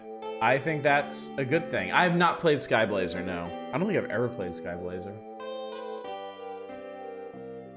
I think maybe they cover Skyblazer in a future issue. Not sure why it shows up here. Inspector Gadget, Sunset Riders, Skyblazer, and Pink Goes to Hollywood were not featured anywhere else in the magazine. So, now's your chance for those. Sky Pager. Daffy Duck the Marvin missions. They like excellent graphics and sound, engaging play. They don't like that Daffy has some awkward moves, like bouncing backwards from recoil when he shoots. I get that. It is a game mechanic, but it's not a very comfortable one to try and use. NHL Stanley Cup was the nausea-inducing one. I want to see if they say anything about that. Exceptional graphics and realism of play. All the options you want, including season play, playoffs, instant replay, penalties on, off, and a battery to save it all. The minus side, the perspective isn't easy to master. The skating motion, although realistic, makes getting the puck tougher than in more basic hockey games. Limited substitution of player. They don't go as far as to bring up motion sickness, but they do mention, basically on 2 points, the perspective causes problems. Battle cars, they say exactly what I said. What happens when you cross F-Zero, the rock and roll racing? Intense high-speed action with cool moves, multiple player options. Minus, the graphics of the cars could be clearer, game goals aren't very clear. That's absolutely true. The way that they split them between like time trial laps and like racing against your sudden rival. Okay, Inspector Gadget. Comic action for one player from Hudson Soft. The mechanized sleuth of television fame brings a sense of humor and a lot of fun gameplay to the Super NES. Gadget must save his niece who's been kidnapped, and doing must use every trick or gadget in the book. The assortment of nutty gear includes grappling hooks, punching glove arms, and many more handy items you pick up along the way. A fun, challenging game with some humor thrown in. Controlling Gadget items isn't always easy. Gadget can't take many hits, so the challenge can be frustrating. I got this one strange as hell USB thing that claims to be a USB drive and a card. It's very strange. Sunset Riders from Konami, arcade shooting action. Popular arcade shooter featuring a side-scrolling view of the Old West moses into town this month from Konami. There's more action here than you'd find in Dodge City on a Friday night after a stagecoach robbery and everyone is shooting at you. The idea of the game is that you shoot back, then shoot back some more. This says nothing other than it's a Wild West shooting game. Like, I cannot believe how much fluff that paragraph consisted of. You could stuff a goddamn teddy bear with that. Lots of action with some frontier humor to boot. The animation is disappointing. The game has very little depth. That's pretty brutal for them, honestly. I guess it's bad? Well, we're gonna find out. Skyblazer from Sony. Suggested retail price $39.95. That is like bargain basement for a Super NES game. Fan of action games like Ninja Gaiden should take note of Skyblazer from Sony ImageSoft. You have good control of the hero character, and lots of moves like the ability to cling to and climb walls. Excellent play control and good moves. The story is nothing you haven't heard before, and the graphics are good but uninspired. Not challenging enough, although fun while it lasts. They make it sound really boring. Again, we'll see for ourselves, I suppose. Pink Goes to Hollywood. Almost double what they're charging for Skyblazer. Pink Panther springs into action this inventive game from Tech Magic. Pink makes his way through movie sets, picking up power-ups that he pulls from his magic hat like an instant bridge for crossing wide gaps or a hole in which enemies can vanish. The most intriguing part of this game, however, is you must explore to find all sorts of hidden levels within levels. For example, in a kitchen area, you can go into a refrigerator that seems like part of the background. Once inside the fridge, you can go inside a turkey on the bottom shelf where you'll find it. Okay, that's kind of insane. Excellent music and graphics, plus lots of hidden levels and items. Using Pink's magic items is often awkward. And Clay Fighters. Fun graphics and play, exceptional music and sound with full vocals on the intro song. A fairly quick play against the computer. It's the most fun in two-player mode. The fuck, turkey body horror level? Sounds deranged, I know, right? Wonder relevant memory size was saying of this, and was that the ROM size, or... I don't know. I really don't know. It could be the ROM size? I could actually check this when we go in. So we're gonna play Skyblazer first, and then Sunset Riders.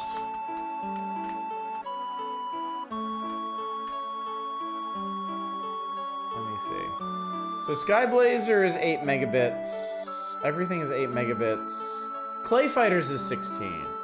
Let me see if that actually tracks with how big the ROMs are.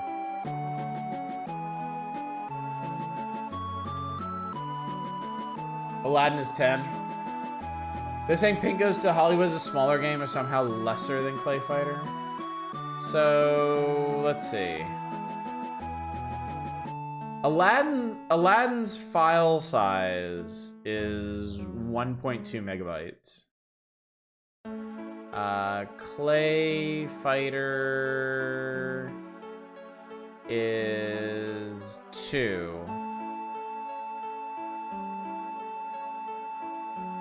Now we're gonna play Skyblazer.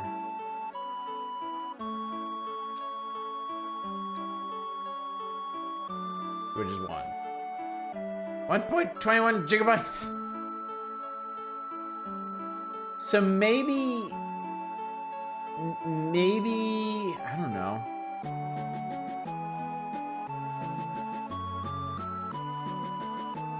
What would they be referring to that?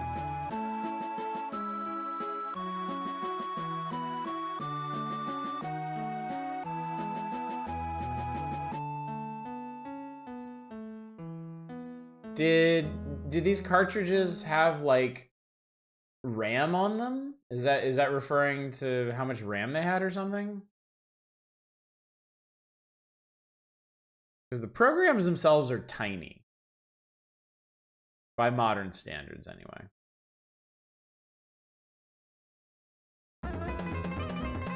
Have to see Turkey Cabulo. What is this? I am Raglan, Lord of Darkness, King of Destruction, Ashura, Lord of War. Summon your warlords, conquer the overworld, restore my glory.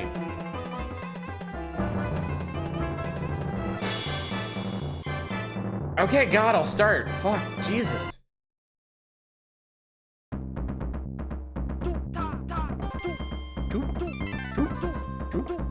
Cha. Ha ha ha ha cha. Hapta. Hapta ha. Hapta hoo ha. Choo ha. Choop choop choop. Eyeballs. No. I don't need this. I have eyes on the inside. Okay. Right away, what the hell is going on with the music in this game?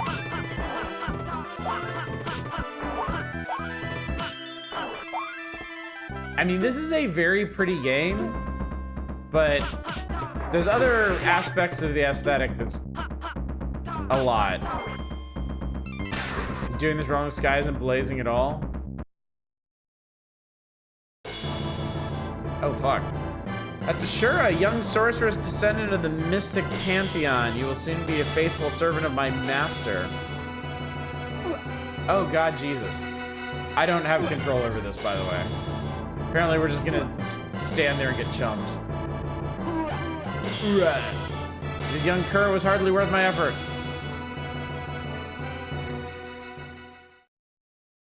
Well, it ripped to us. We're a sorceress. He was talking to the sorceress he had in his hand. Rouse yourself, whelp. There are greater problems than your petty pains. Let's stop Ashura. He's captured the young sorceress Ariana. You've not the power to save her. You barely survived a single battle. Rather a slideshow showing that instead of doing it in game. Yeah, that was not a good way to do it. I mean, you could have just downed him with one hit. That would have been more impactful. I know who I am. I am known as Sky. You're of the blood of the sorcerer Skylord. Welp, you may have a hope of victory after all. I'll humble him. As did my ancestor before me at the cost of his life. He lacked his skill and power. His weapon forged in fire's battle. I will not fail. Sure, must be stopped. Look at the patterns, young one, and remember. Oh, this is like the password screen.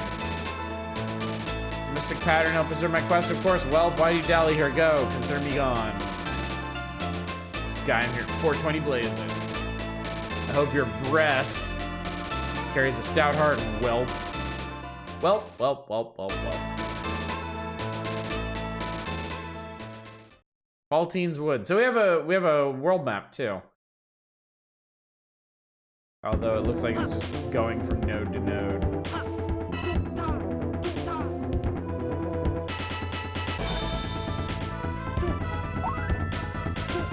Oh God, there's a guy up there. Choo-ha!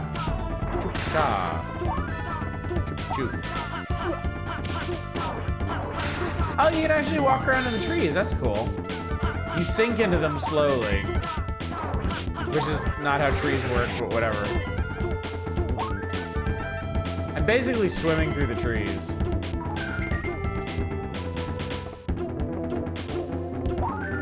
Choop, choop, choop, choop. Oh God. Ooh-ah. India's equivalent of Zeus.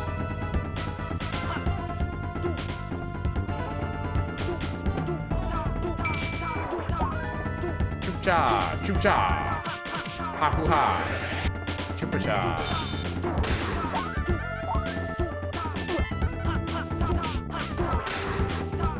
Oh no. Oh no.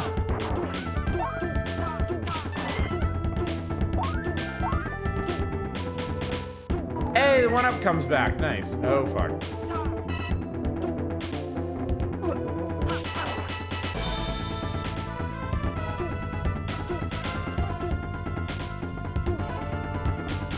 I did it.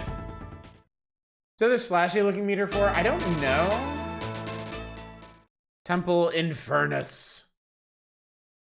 Inverness. Ah, special attack. Choop maha. Ha hoo ha.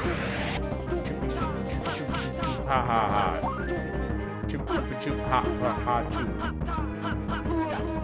Ooh ah ooh ah ooh ah. There's some blazing happening. Seems interesting so far. Yeah, I mean, I feel like Nintendo Power's complaints about this one were unfounded. Like, this doesn't seem uninspired at all. Like, this actually seems like a pretty cool game.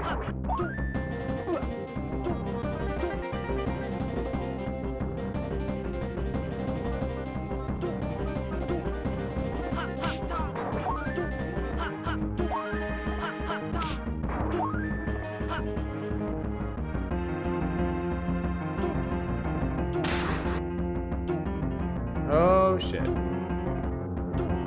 There's a cool wall climbing in this, and yeah, this is neat. Probably the most Hindu game you've seen.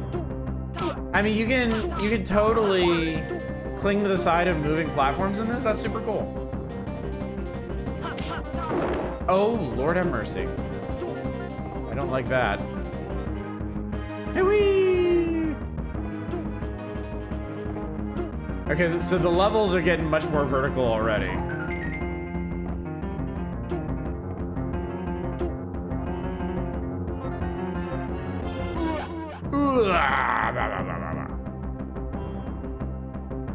Rob and or George fail us again.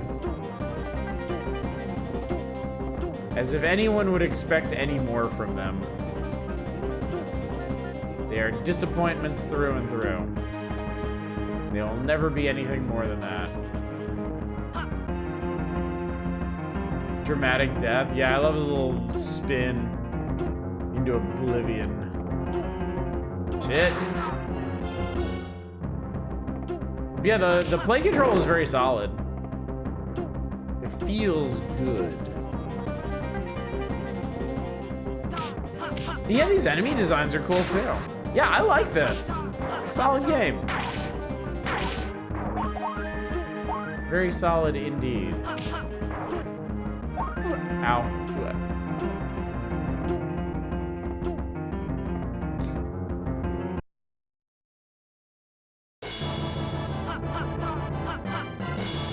Whoa! Holy shit.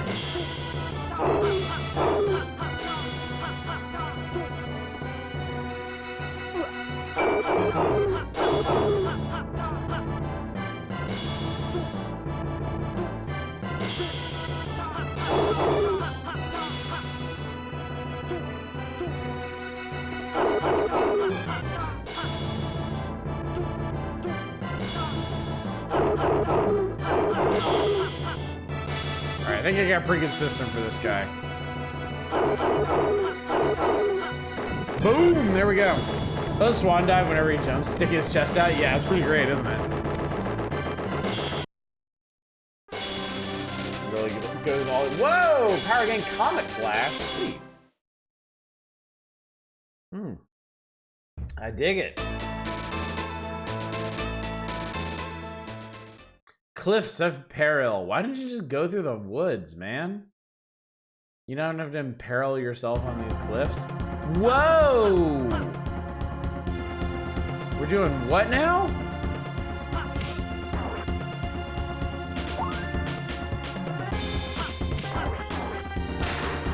We schmupping? I think we are. It's a little... It's like Flappy Blazer. I actually have to hit the jump button to maintain my my elevation.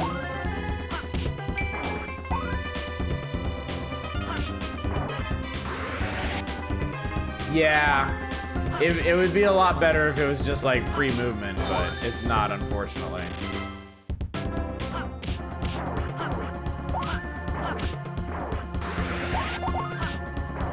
And we seem to be in another one shot on the screen at a time things, which, as I've said recently, There's really no excuse for it. Like the James Bond music.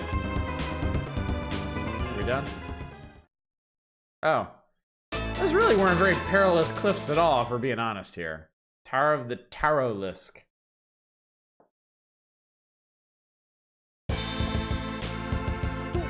Oh, shit.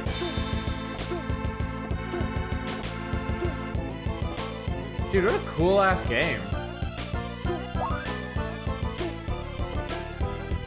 Oh, I think I'm maybe supposed to use my new power. Yeah, look at that shit. That's cool power.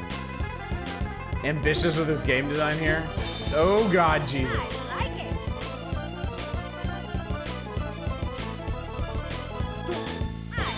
What the hell is that guy? Ow.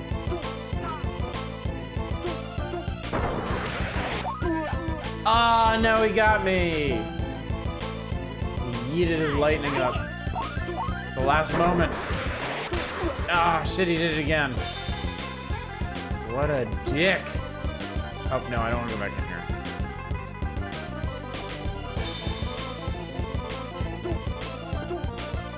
Oh, shit. It's not an easy game. They give you a lot of lives, but it seems like you need them.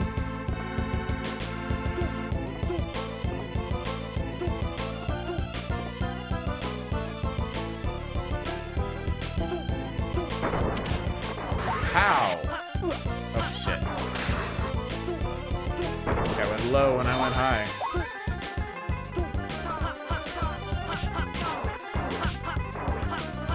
Okay, had enough eyeballs now, thank you.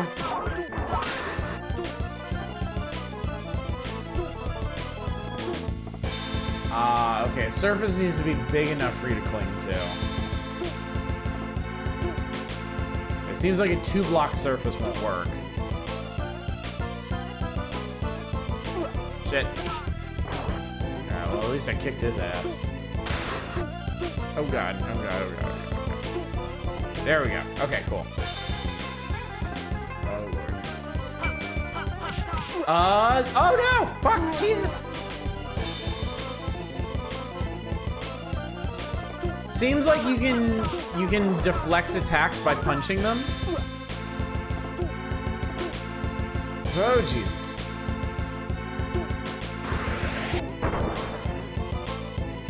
Wow, you actually need your dash to navigate this level. It's kind of crazy.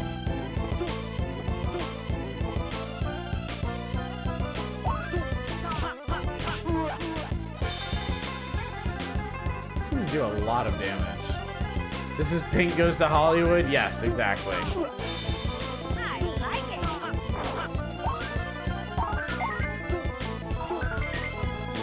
it. No, get off the wall, you fucker! Okay, I don't need to be in here if it's gonna give me a 1-up, I'm gonna lose anyway. Okay, that made a block of, oh god, Yoku blocks. Okay, great. Oh god, they go really fast.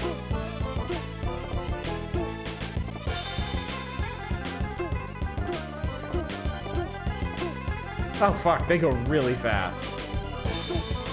Tower is significantly more perilous than the cliffs were, yeah. Like you got, oh my god, you have to anticipate them. Oh my god, dude, okay.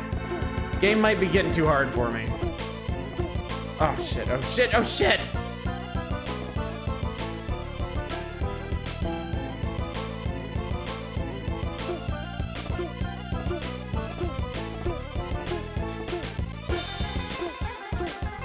Huh.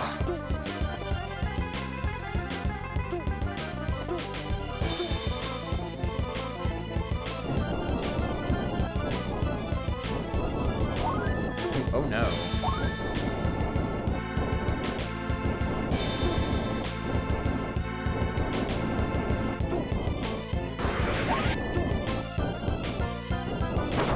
Oh god. Oh.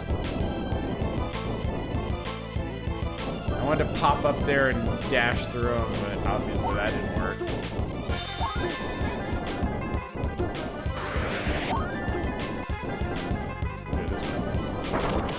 And dash right into the spikes, too, that I didn't even bother to notice at first.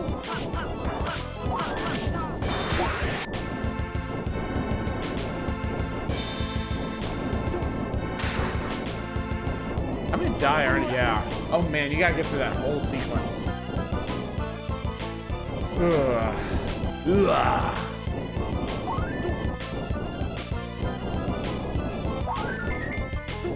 You get tons of one-ups in this, though.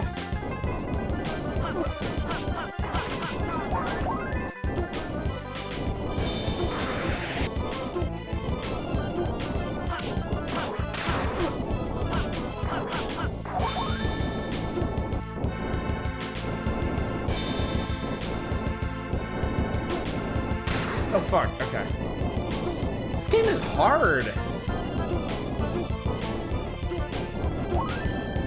God. Do.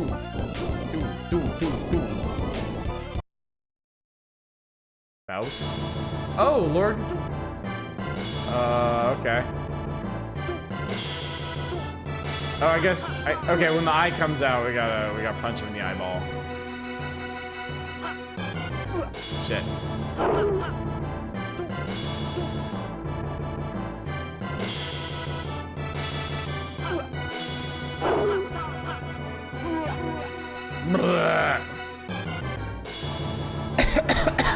I can actually switch back to my other weapon.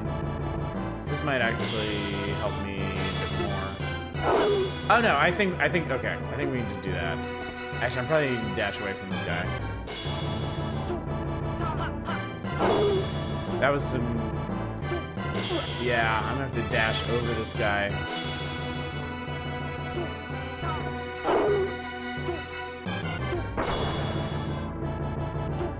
No, get down. Fuck. You stick to the wall really effectively in this.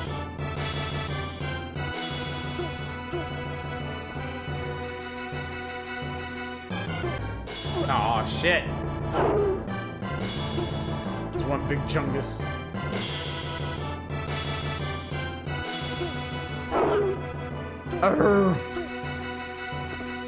Bigger loot.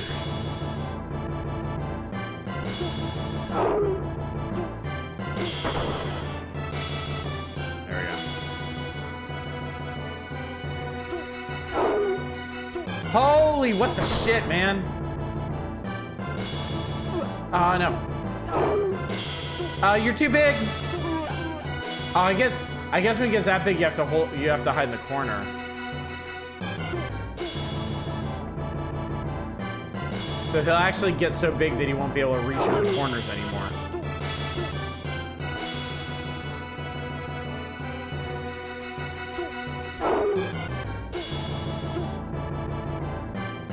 This does occur if you having the projectile remain the same size. Can you imagine? That'd be fucked.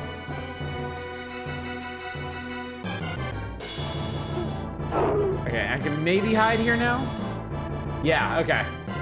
Yeah, he's so big he can't touch me in the corners anymore.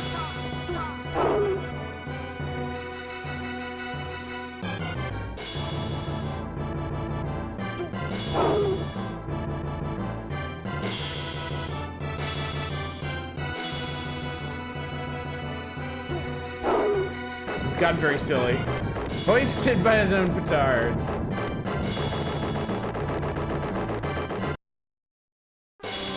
Would have gone a lot better for him if he was rectangular. Then he could just fill the room and squish me. I like it. Gateway to the Eastern Plain. Oh, it's you again. Pretty good, Skywell. I'm much better than good, old man. As the blood of heroes flowing in your veins that has carried you this far, more battles await you. I'm ready to fulfill my destiny. Not so fast. When you journey to the Eastern Plains, then there is no retreat, no return from there. Are you prepared? Yes. Yes. Oh, bonus stage.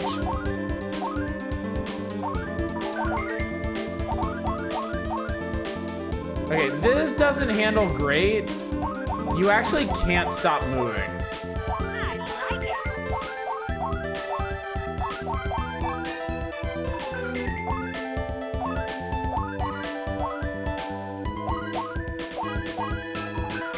At least this is a bonus stage. Where you can get a surprising number of 1-ups, honestly. Oh god, oh god, oh god, oh god, oh god. Ah! This is one of the cooler SNES games nobody's ever heard of, yeah.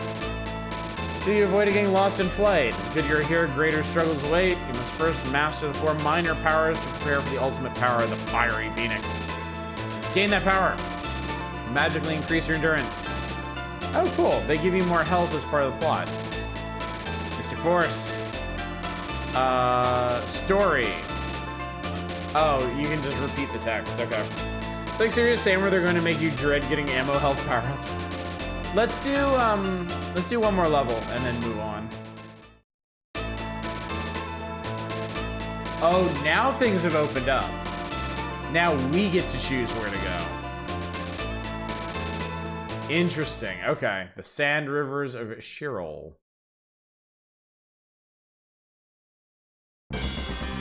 Whoa! Look at this level.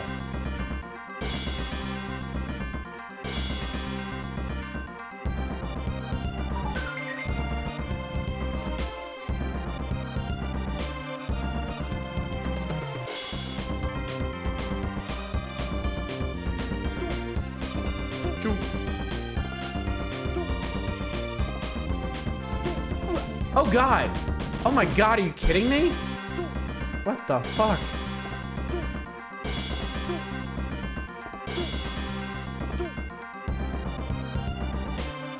Game just goes very hard and I appreciate it. It's really cool, yeah. Honestly impressive how hard it goes. Oh, there's a room down here.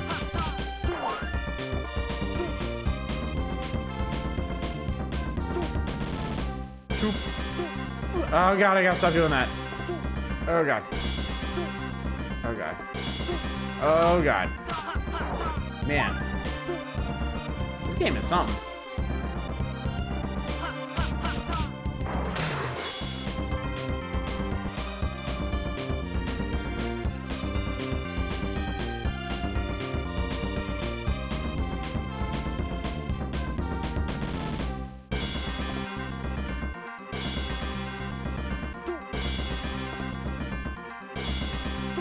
Wait, what? Shit.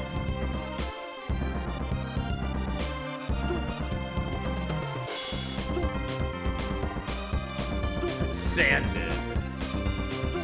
Shit. I like it. Shit.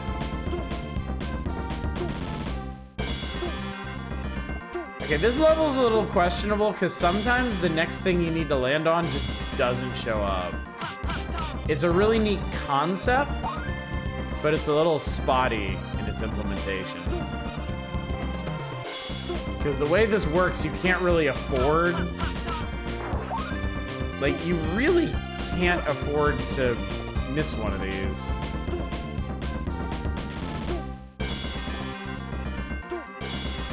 There was that platform.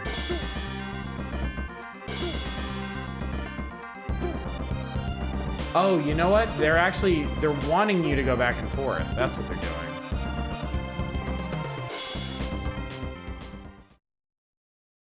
Wow, okay, that was hard. Okay, there's a lot going on in this game, and it is very cool, but if we're gonna finish tonight, we gotta end it here. But man, neat-ass game. Very cool indeed. Alright. Let's see how Sunset Riders stacks up.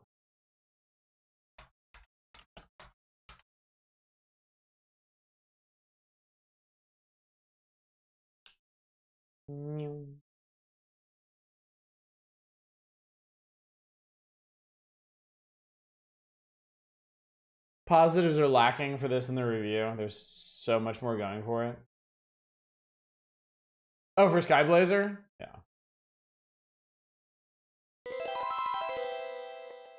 Enjoyed this game very much. I did too. I did too. That was solid.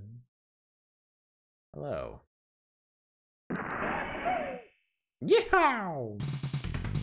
I can be Steve or Billy or Bob or Cormano. Obviously gonna be Cormano. Reward $10,000 dues for Simon Greedwell. Dead or alive? Oh, I'm killing his ass. Ba-da-dam, ba-da-dam, ba-da-dam. So I have a gun that shoots grapes. That's awesome. Yes. Now I have 2 guns that shoot grapes.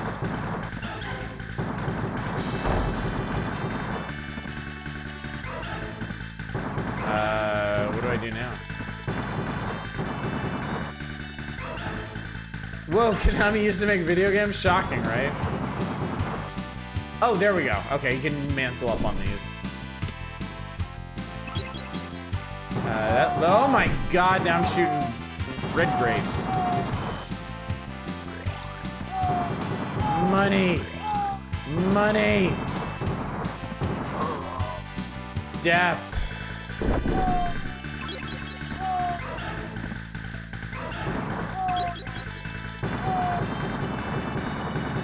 So this is kind of Contra-y.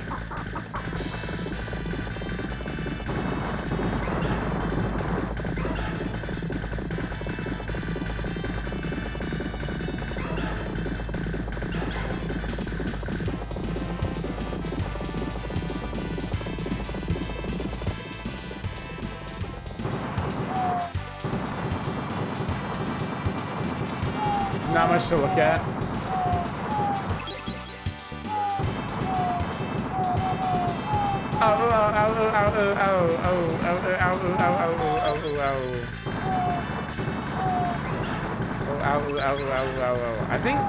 I think this is maximum power.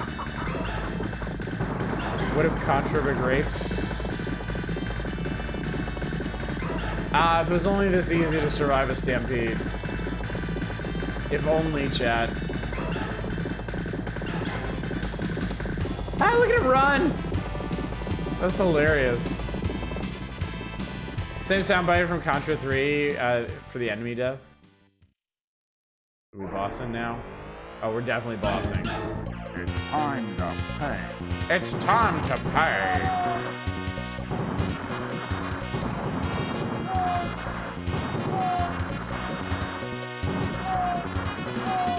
It's an interesting way to do a boss in a game like this.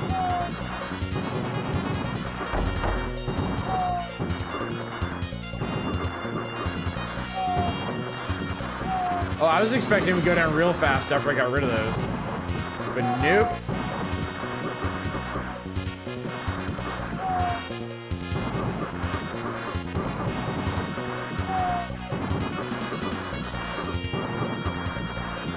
Shit. Oh my god, dude. This is like a bullet hell. Arg. Marry me with my money. This is where Bury Me With My Money comes from. Oh my god.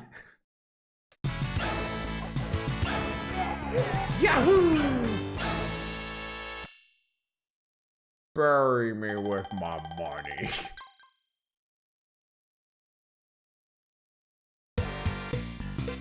Hawkeye Hank Hatfield.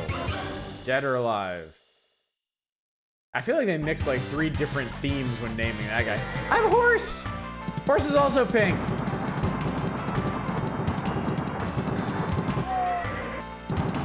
Far better than I expected. Oh god! I'm sorry, horse.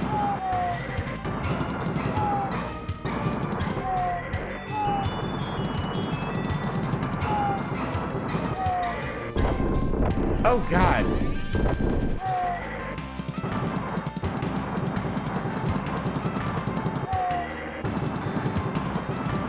This is like surprisingly bullet helly, honestly. Game over. Well, I gotta continue. I want to see what other guns these guys have. Like, what's Steve's deal? That's how it ate your money. Gotta chew them quarters up. I assume they all have different guns. Okay, so this guy fires faster, but like no spread. And that doesn't really work with my playstyle.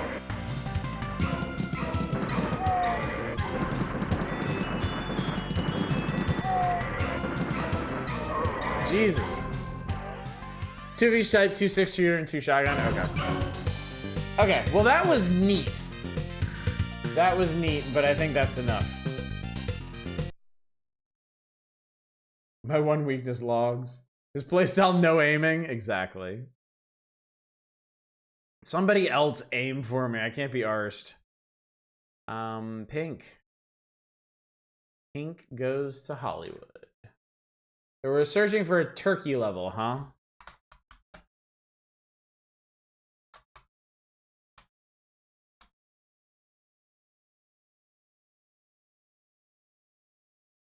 I believe that's the point of this one. To climb inside a turkey.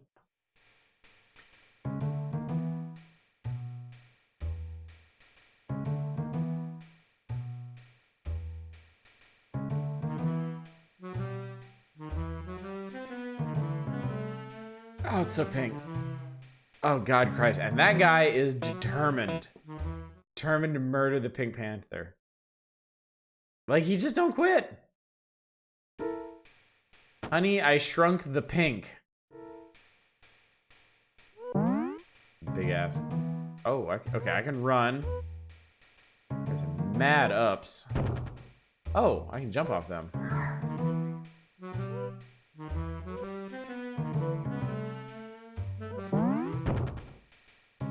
Pinkenhood. There's a large man out there. And I don't know why. Okay, so this is perhaps what they were talking about. Oh, I died. Remember the Pink Panther was originally the fucking diamond?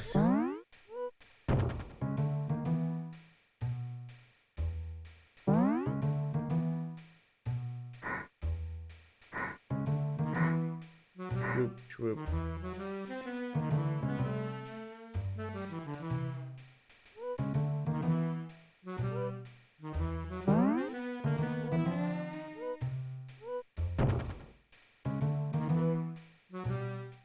Go into the ice machine. Okay, so this takes you to the refrigerator. All right. We seek the turkey of fate. Oh, okay, so... Oh, God. Wait, I found it. I found it. I just gotta get past these really fucked up meatballs. Stuffing battle?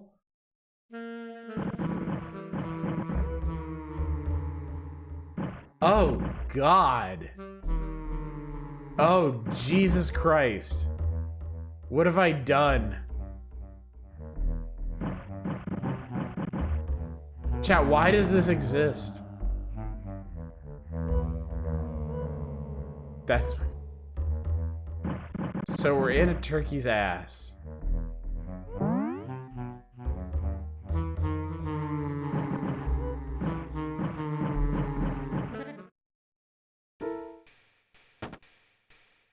Where's the thanks I hate button? We may be stuck here. I'm not sure I understand how to get... Oh, okay. I'm not sure I Game over! Well, that's that.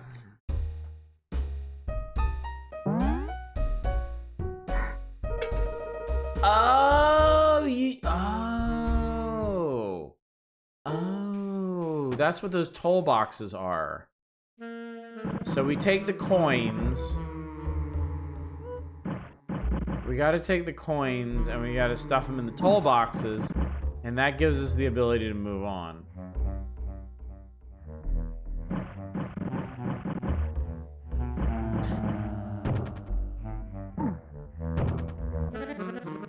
Wait, they let me keep moving and like stomping on dudes, even though I was dead.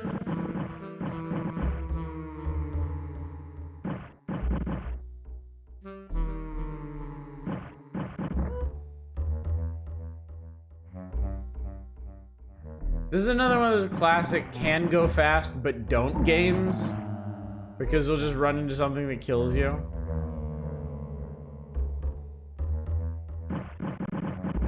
Oh God, oh Jesus.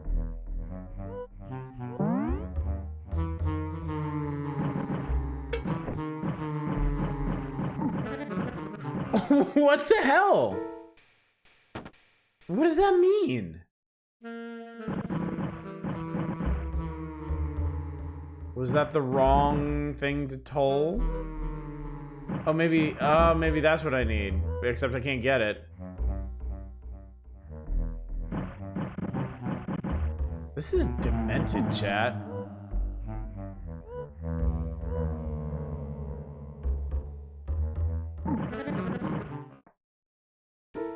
Okay, as fascinating as this is, I kind of hate it.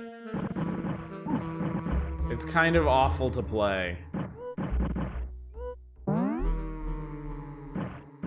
More Ren and Stimpy than Ren and Stimpy. That's a good point. It is, isn't it? No, no, no, no, no! Why are there two of them? Alright, good. I'm done. I've had enough. It's weird and fascinating, and I never want to revisit it.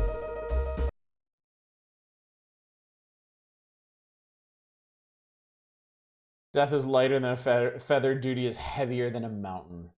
Poetic. Incredibly poetic. We saw what we came for. Oh my god, there's so many Super Nintendo games tonight. Holy shit. I'm gonna hide down here by Championship Pool, I think.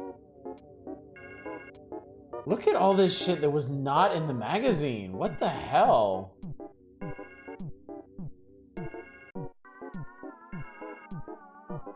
Nobunaga's Ambition! Classic game of strategy, politics, economics, and war makes its Super NES debut. In your efforts to defeat your untrustworthy neighbors, or at least stay alive, you have to control your resources, make diplomatic overtures, and wage war when all else fails. Lots of strategic gameplay and challenge. Super Nobunaga has a battery save feature and Super NES mouse compatibility, which is the best way to play it. The graphic menu icons are confusing. I bet. I guess now we know this Surge is half-assing the game blurbs. Yeah. This is wild. World Heroes, another arcade Street Fighter comes to Super NES. Oh joy. Good graphics and cool moves, definitely one of the better Street Fighting titles. There's nothing new here, but if you're a World Heroes fan, that's probably good news. Total Carnage. I did not realize this came out for Super Nintendo. The ghost of Smash TV returns on this futuristic battlefield where you must survive hordes of gun-toting attackers. 1 or 2 players can face the onslaught and mow them dead. Okay, look.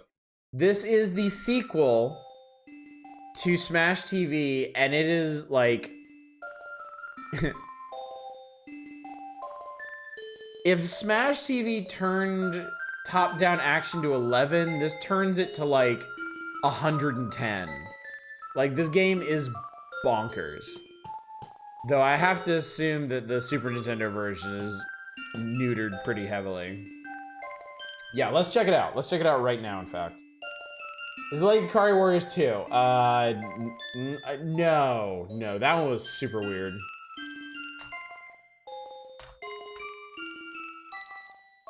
This one is totally not the Gulf War, which is gonna make this really awkward and dated.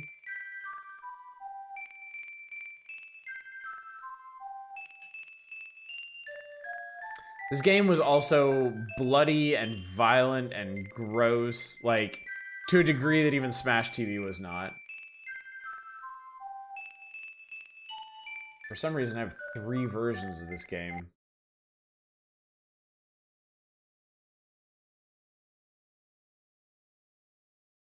Licensed by Nintendo, somehow.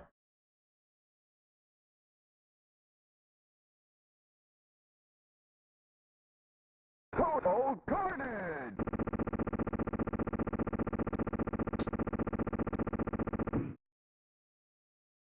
His gun has like 4 scopes on it. Alright, fine, I'll press start. After the War of 1999, reporters swarmed into the war zone. We're in danger. We've uncovered a secret plot by General Akboob. This plot involves his advanced bionuclear research facility. In fact, General Akboob's real identity is...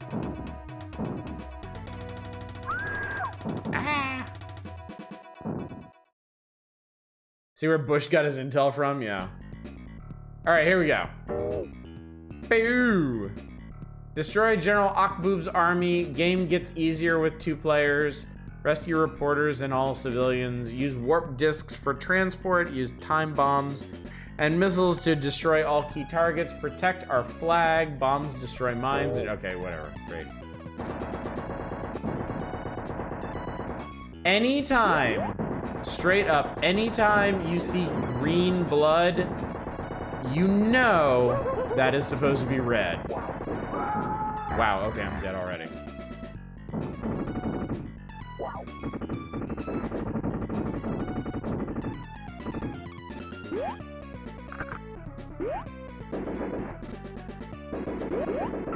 Game show is recruitment for the Gulf War.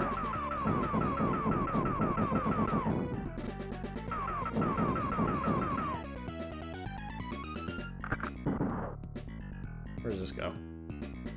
You are the Weasel Man, you shall absorb total pain.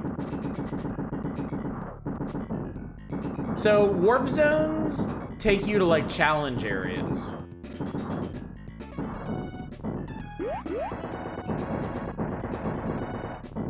Shit, okay. Yeah, this is what's going on here.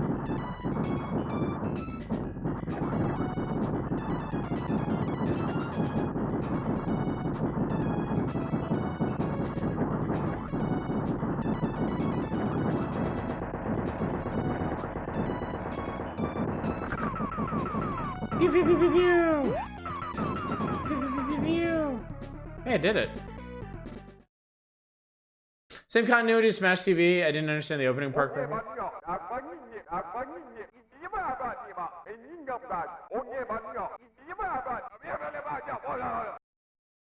I'll buy you for $1.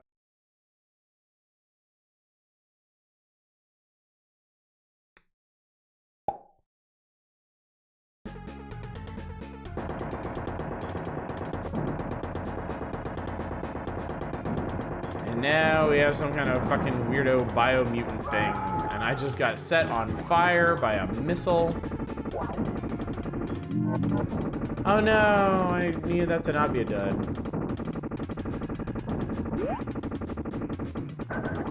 This game is infinitely harder than Smash TV also.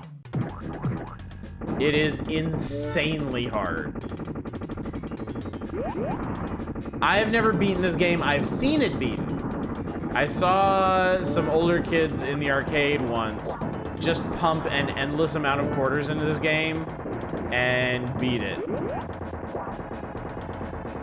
So I know it does have an ending.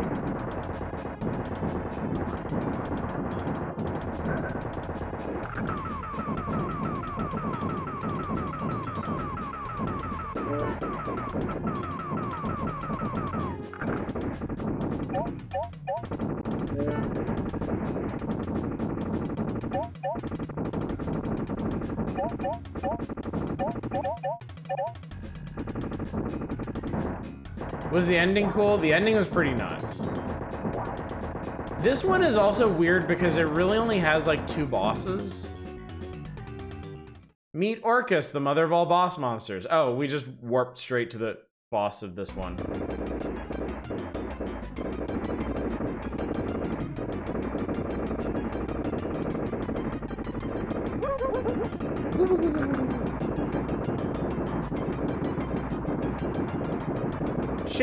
Shades of Mutoid Man are kind of sort of a cross between Mutoid Man and Scarface from Smash TV.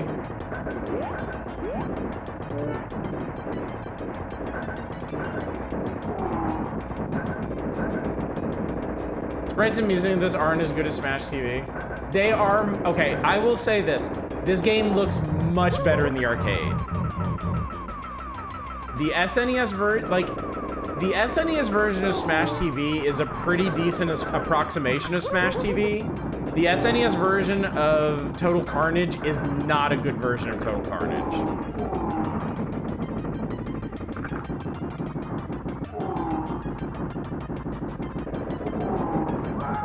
Whoa.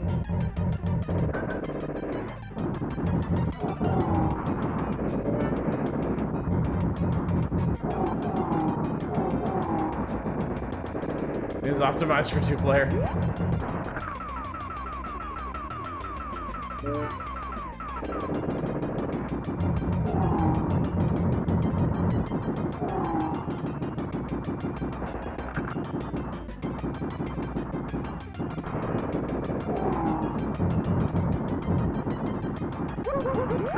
And I think you can also imagine how fucking gross this is in the arcade version. Oh god, dude, fuck, dude! I had that. Yeah, okay.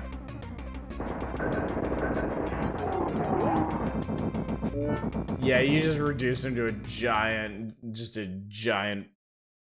thing of blood. Yeah, I didn't collect hardly anything because I basically skipped through most of the level.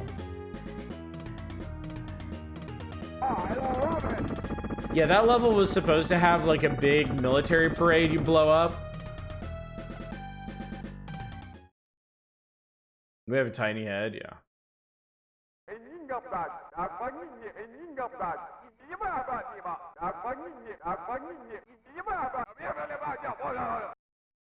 You will fly.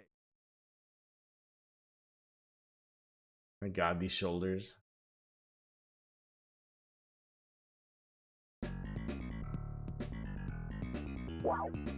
Oh, actually, I was wrong. This is the military parade part. Start by launching a whole bunch of missiles at you that will kill you. And then, yeah, you're supposed to blow up as many of these, definitely not Scud launchers as possible.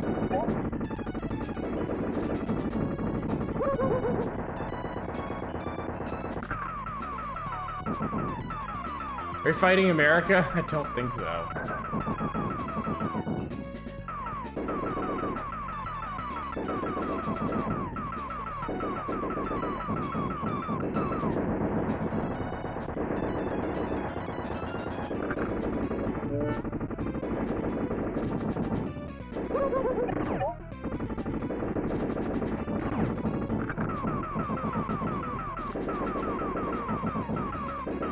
You know, we have plenty of games where the final boss is God. We can have a game where the final boss is America. I want to fist fight the president. Good. Ah. Zzz. Bingo! Except that didn't do anything.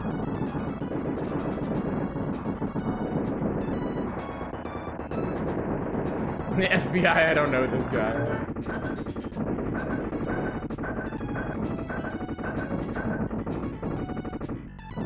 Due to the gonzo nature of it, it is a lot like wackier and over the top, a lot more wacky and over the top than Smash TV is. And Smash TV is already pretty bonkers.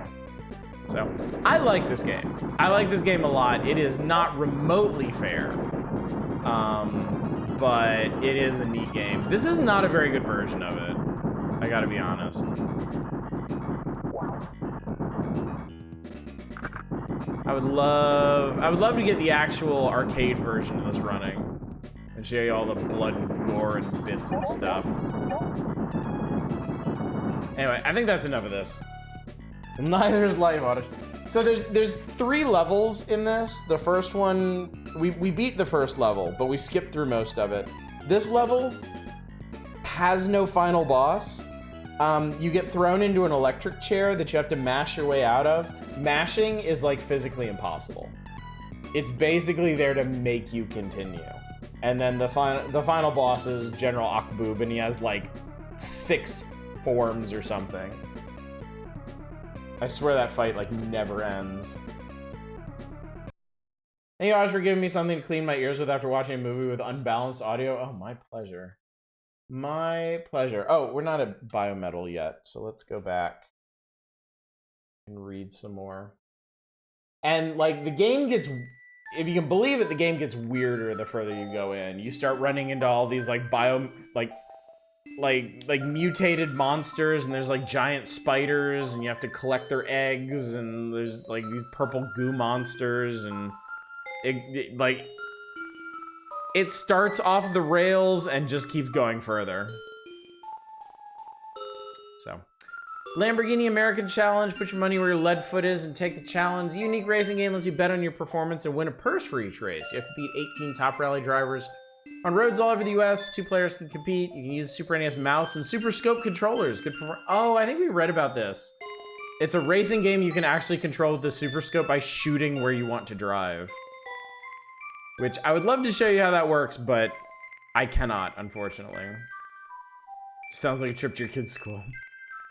Time slip. The Termatians are invading Earth in 5 different periods of time, and Dr. Gilgamesh is the only human who could stop them.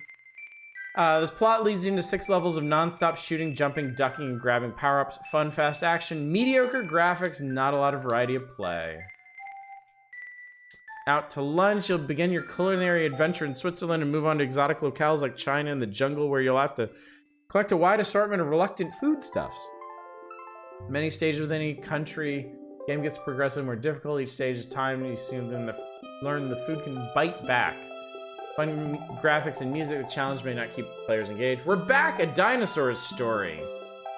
Cartoon Dinosaurs, the Spielberg movie, star in this 5-stage Super NES action game. 5 stages. I can't get over these, like, 4-stage, 5-stage, 6-stage Super NES games. Like, you're spending $60 for 5 stages of action. And if it's not balls out hard, you're gonna be done with that in like 30 minutes. Traditional scrolling platform game, you'll be able to run, jump, swipe your tail at enemies, throw things, and collect power-ups of various kinds. You can also use Elsa, Woog, and Dweeb, your dino friends, once you found them. Dinosaurs won't scare the daylights out of you like those in Jurassic Park. Theme is more suitable to young players. Poor play control and repetitive play make it a tiresome journey. I have never played Out to Lunch, as far as I know. Well, alright then. Guess we're out to lunch tonight. We're doing it!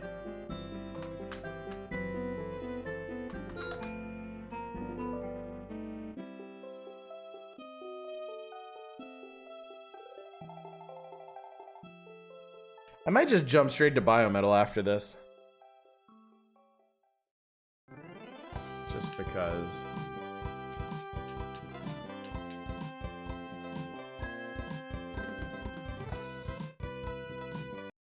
Alright. Here we go.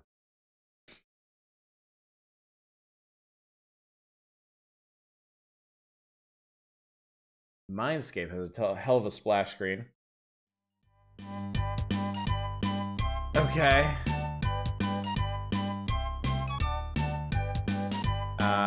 Yes. Get ready for Switzerland. I'm never ready for Switzerland. Burger Time vibes, huh? Very arcadey. All the money went to the splash screen development. Player 1, get dunked on by food.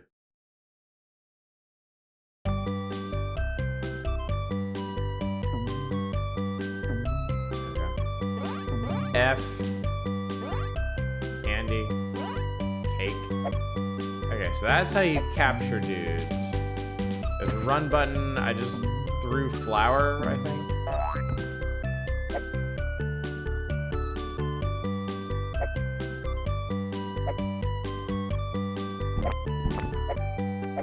Alright, I got him. Don't you ever think about running again, you little bastard. They're afraid, chat.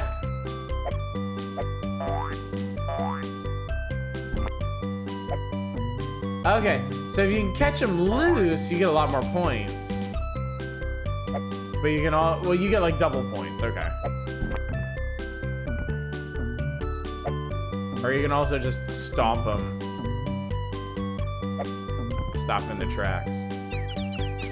Oh no. Oh no! Oh no, he hit me and let his buddies out.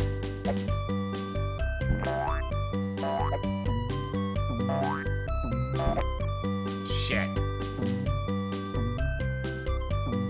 I don't know anything about this game, but I'm gonna guess it's made by European devs. Let me check.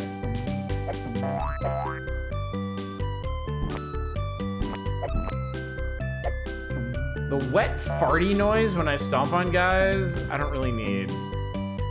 It's not my favorite. No, you gotta stop doing this to me, man.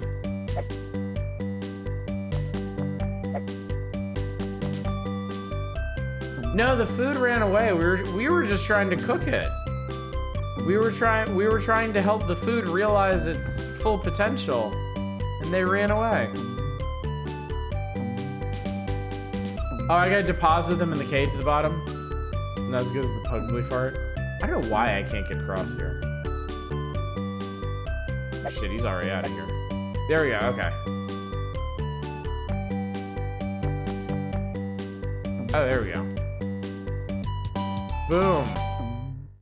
And now I warp out of here.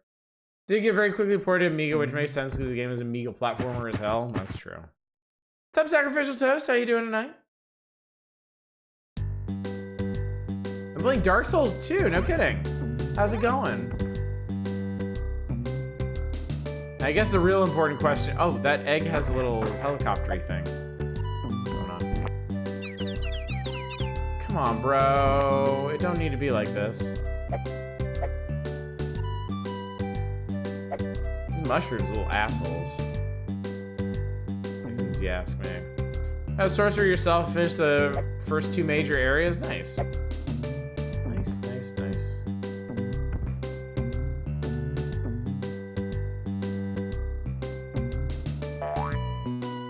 I do wonder at what point I'll get to Dark Souls 2.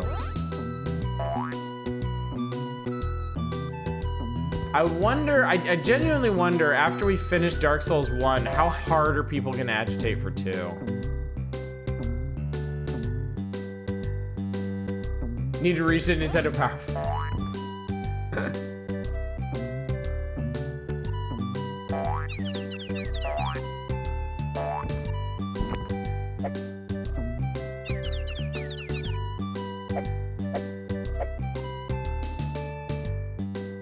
July 14th, we're on a Sunday. I'd agitate hard. Oh my god, if I hit my head on a ceiling, I lose these guys? For real, for real? Dude, fuck off. I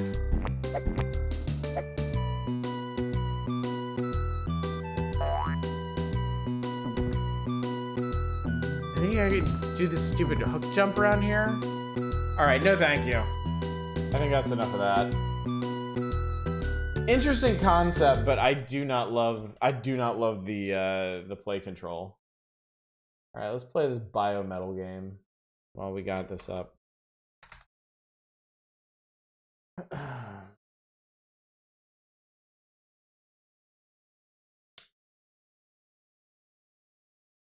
Biometal.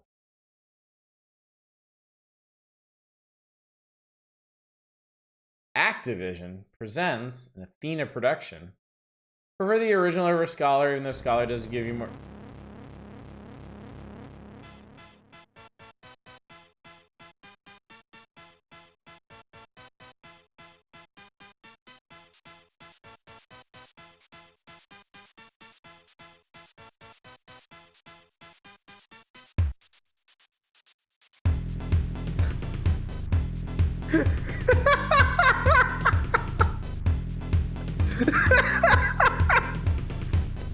I don't think I'm ready for this.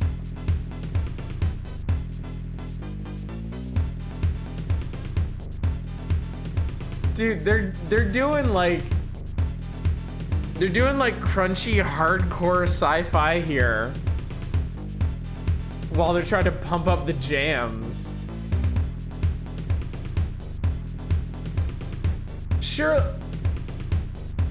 Surely they added this for the American release. Surely. Can somebody look up the Japanese name for this game? I have to know. I have to know if they used this song for the original release.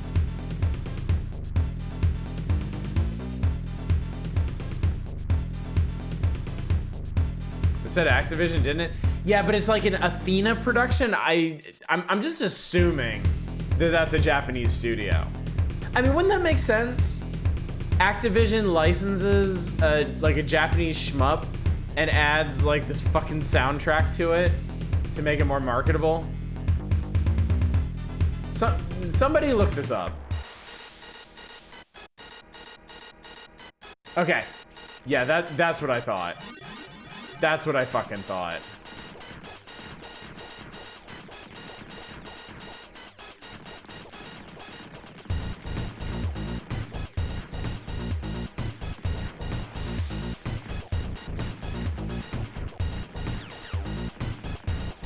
This game is fucking chaos.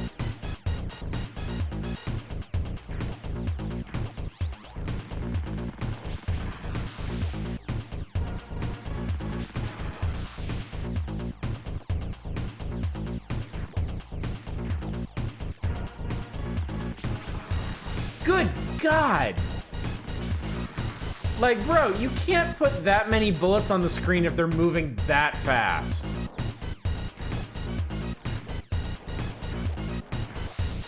I don't even know what killed me. I didn't even realize I died at first.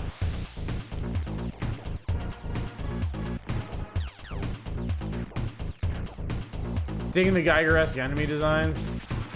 I mean, I definitely appreciate it, but this is nuts. Just biometal in Japanese? Yeah, I gotta know. I gotta know what the original soundtrack for this was, because this is silly.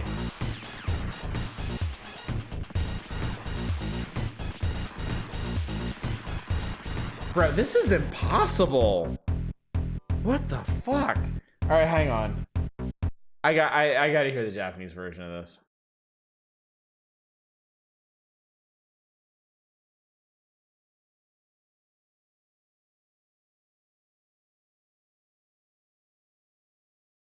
There it is.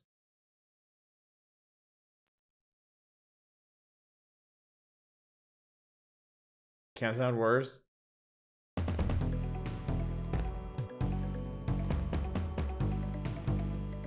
Okay, this seems much more perfect. Also, the opening crawl is still in English.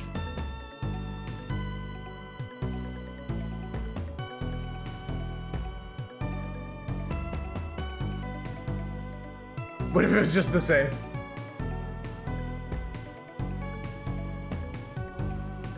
I can't believe they did that. All right, anyway.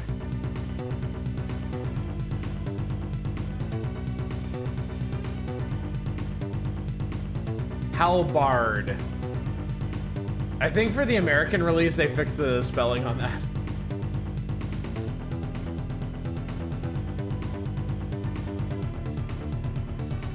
It's a two-man ship, actually. It said Animales in the Japan release, too. Wyvern, yeah. Whoa! Oh, shit. David Onizuka and his waifu. Okay, cool.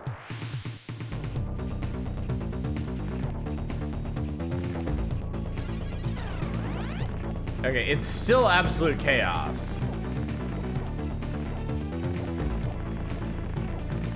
Yeah, the American version cut that out. Oh god, oh god, oh god, oh god, okay.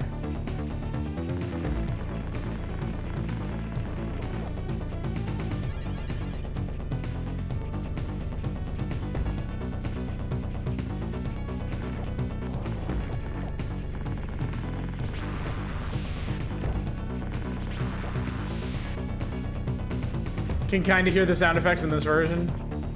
Yeah, the music was kind of drowning it out in the American one, right? Dude, this is stupid though.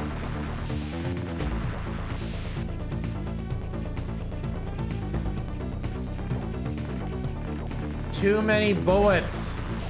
Too many bullets happening too fast. Dude, I had my shield up and I still died.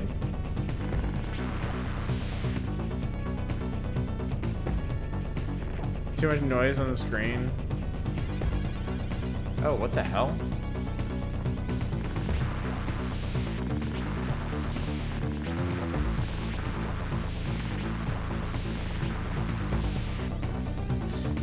Jesus Christ, man.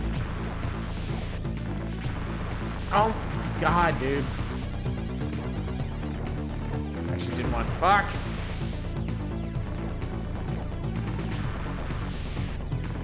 I cannot believe how aggressive this game is. Medium difficulty.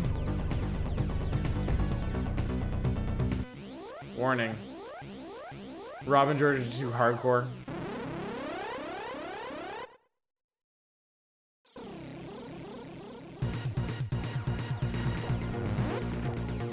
That's a lot of bullets.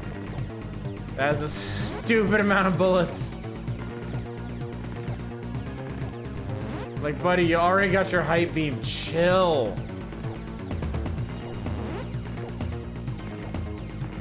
Oh, man. I mean, this seems like it could be really cool if it was designed to be played by humans. But that is just way the hell too much going on. First on the cutting room floor page for this game to do provide some information about the 2 unlimited promotional music. Oh man. I hate finding a promising shmup that's just way the hell too hard.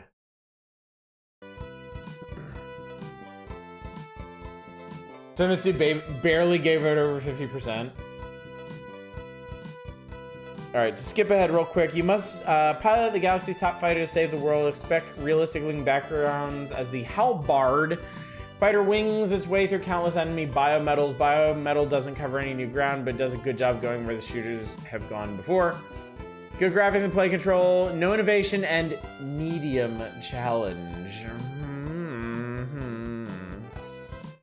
Steel Talons, helicopter gunship game, 3D flight sim, 12 missions, 2-player option allows the second player to take over the position of gunner.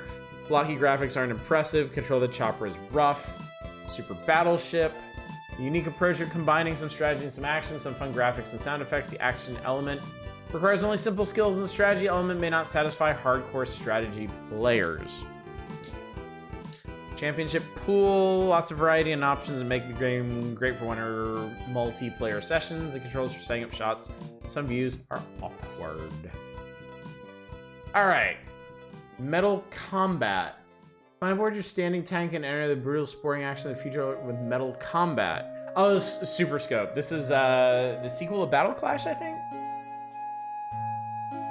Ren and Stimpy Show, Buckaroos, Bonk's Adventure, Mega Man 6, Tetris 2, Mega Man 4, Tom and Jerry Frantic Annex, and the Ren and Stimpy Show, The Idiots.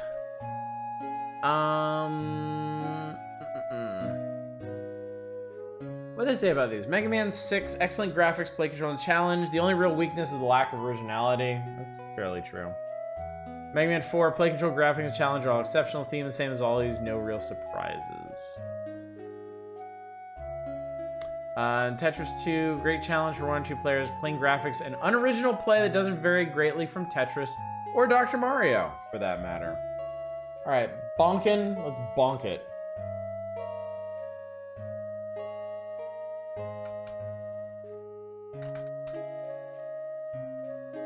Bonk's Adventure.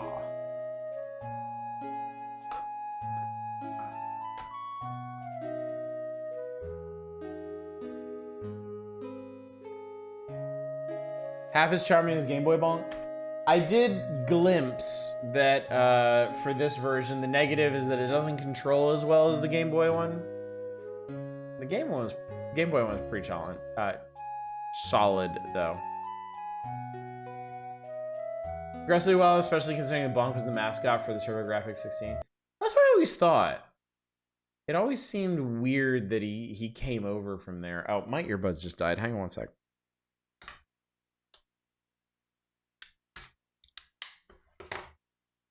But I guess they wanted to make their money however they could, so license it out, put it on other systems if you gotta. Smoke if you got 'em. Smoke if you bonk 'em. There we go. Earbuds did not just die. I don't think we damaged. No, I turned the music off. There's a little. You can't hear it because it's only in the earbuds. But there's a little jingle when they run out of power, and I heard that. Followed immediately by the sound canceling dying out. Bonk! Get fucking bonked.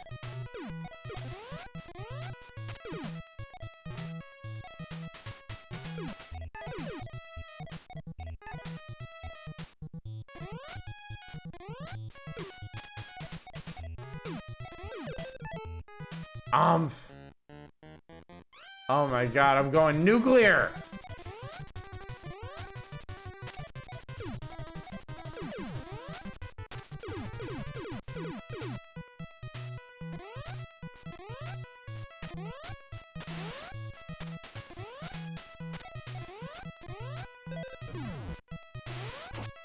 Oh, you can climb up like that.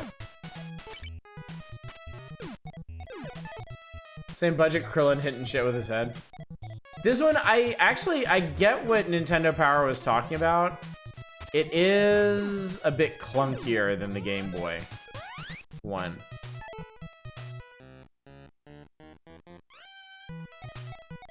Why does eating meat make him go insane? Is he like vegan or something? And I'm just ruining his life by making him do this?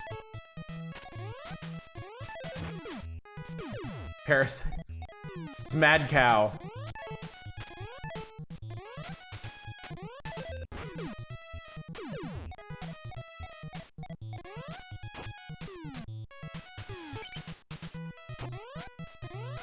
Why do we bonk? Why do we bonk such things?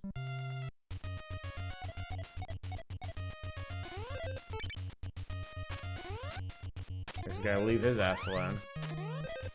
Is the dinosaur wearing glasses?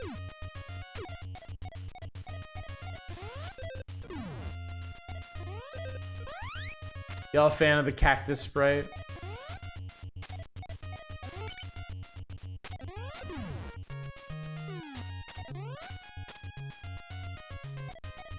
Okay, I can't go in there and do anything, so.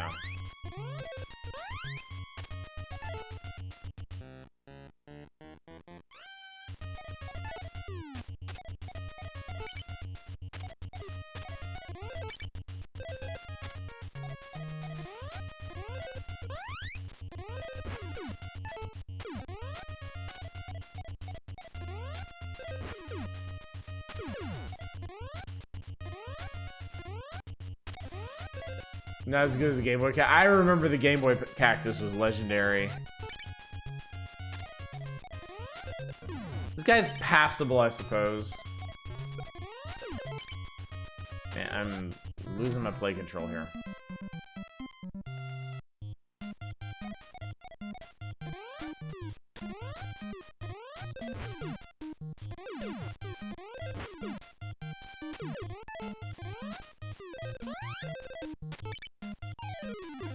Death has come to Bonk. Okay, chat, I gotta wrap it up for tonight. I am really tired. And apparently so is Bonk. He's just gonna lay there and be dead. Alright, so. I am going to close requests.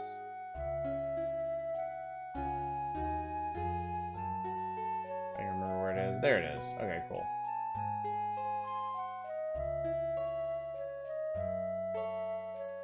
Let us skate on through the pack watch, and that'll be it. I mean, I'm not done. We're gonna talk real quick about what's coming up. I mean real quick. I'm not gonna read any of these, but this is to give you an idea what's coming up in the upcoming in the next couple of issues. We got Claymates. More Clay on the way from Interplay. I see what they did there. I don't want to talk. Pirates of Dark Water. I think this one actually came out, if I remember correctly. Excalibur 2097 definitely did. There's gonna be a big feature on that in a couple months. A fight stick to go with all this street fighting and Mortal Kombatin'. Winter Olympic Games, nobody cares. Choplifter 3. I don't know what happened to Choplifter 2. Mickey's Ultimate Challenge. I think this one's edutainment, maybe? There is a Chippendale Rescue Rangers 2, which I always forget about. Spider-Man, the X-Men on Game Boy. I don't know why. And then TMNT 3 on Game Boy is super interesting. It's a Metroidvania. I've always wanted to try this one, so when it shows up in the magazine, that'll be the perfect opportunity. And then Pack Watch Update. I'm just gonna skim this for titles real quick. Speedy Gonzalez, Porky Pig, maybe. Bugs Bunny Rabbit Rampage, Nightmare Warlock, Batman the Animated Series, Sylvester and Tweety, Andre Agassi Tennis. A Steven Seagal fighting game that uses digitized figures. Yeah, sure, buddy. Troy Aikman football, F1 pole position, John Madden football, stone protectors.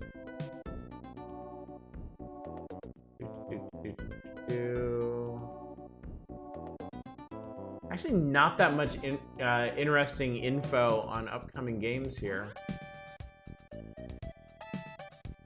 But you can see some of that stuff here. Turn off requests. I really want to see the Oh, I know, and I've got it. I've got it too. We just gotta wait for the right moment, really. Steven Seagal is a sometimes food. I see young Merlin. Yeah. Save some cash on Jurassic Park, Nigel Mansell, and Tetris 2 if you got it. And we're done, chat. That's it. That is it. Basically impossible for Batman the Animated Series game to live up to the actual show. I mean, we played it. It was pretty good, actually. All right. Next issue that we're starting on Thursday is going to be Volume 56, the January 1994 issue. 1993 is done, chat. We made it. We finished another entire year of Nintendo Power. And 94 is going to be big. 94 is where the Super NES library really explodes. Next issue, we got Mega Man X TMNT Tournament Fighter on Super Nintendo, Batman the Animated Series on Game Boy, Chip 'n Dale Rescue Rangers 2 on NES, and this is just the tip of the iceberg. There is a lot more in there, and like I mentioned, there is a special feature that we're going to spend weeks on, I am certain. It is right up y'all's alley. How many years are left, too? There are over 200 issues of Nintendo Power. And we're going to be starting Volume 56. So keep that in mind. Anyway, chat, let's go find somebody to raid. You know the schedule. I don't need to remind you. Let's see who's up. Let's see who's doing stuff. I think tonight... Oh, I saw Bassy earlier. They're playing Animal Well. Let's go hang out with them and see how it's treating them. Super curious about this one after all. And on some Final Fantasy VI music. Final Fantasy VI should be coming up, shouldn't it? That's gonna be a big question mark if I'm gonna take the time out to do a full playthrough of that, because it is my favorite Final Fantasy. But we got a ways to go before we have to decide that one. Anyway, chat, thank you so much for coming out tonight. Thank you for joining me for the epic conclusion of not just Volume 55, not just December of 1993, but 1993 as a whole, as a concept. I am very excited to move on to a whole new year of Nintendo Power with y'all. And we will do that next week. So hopefully I will see you sometime next week. But until then, as always, y'all take care. Bye, everybody.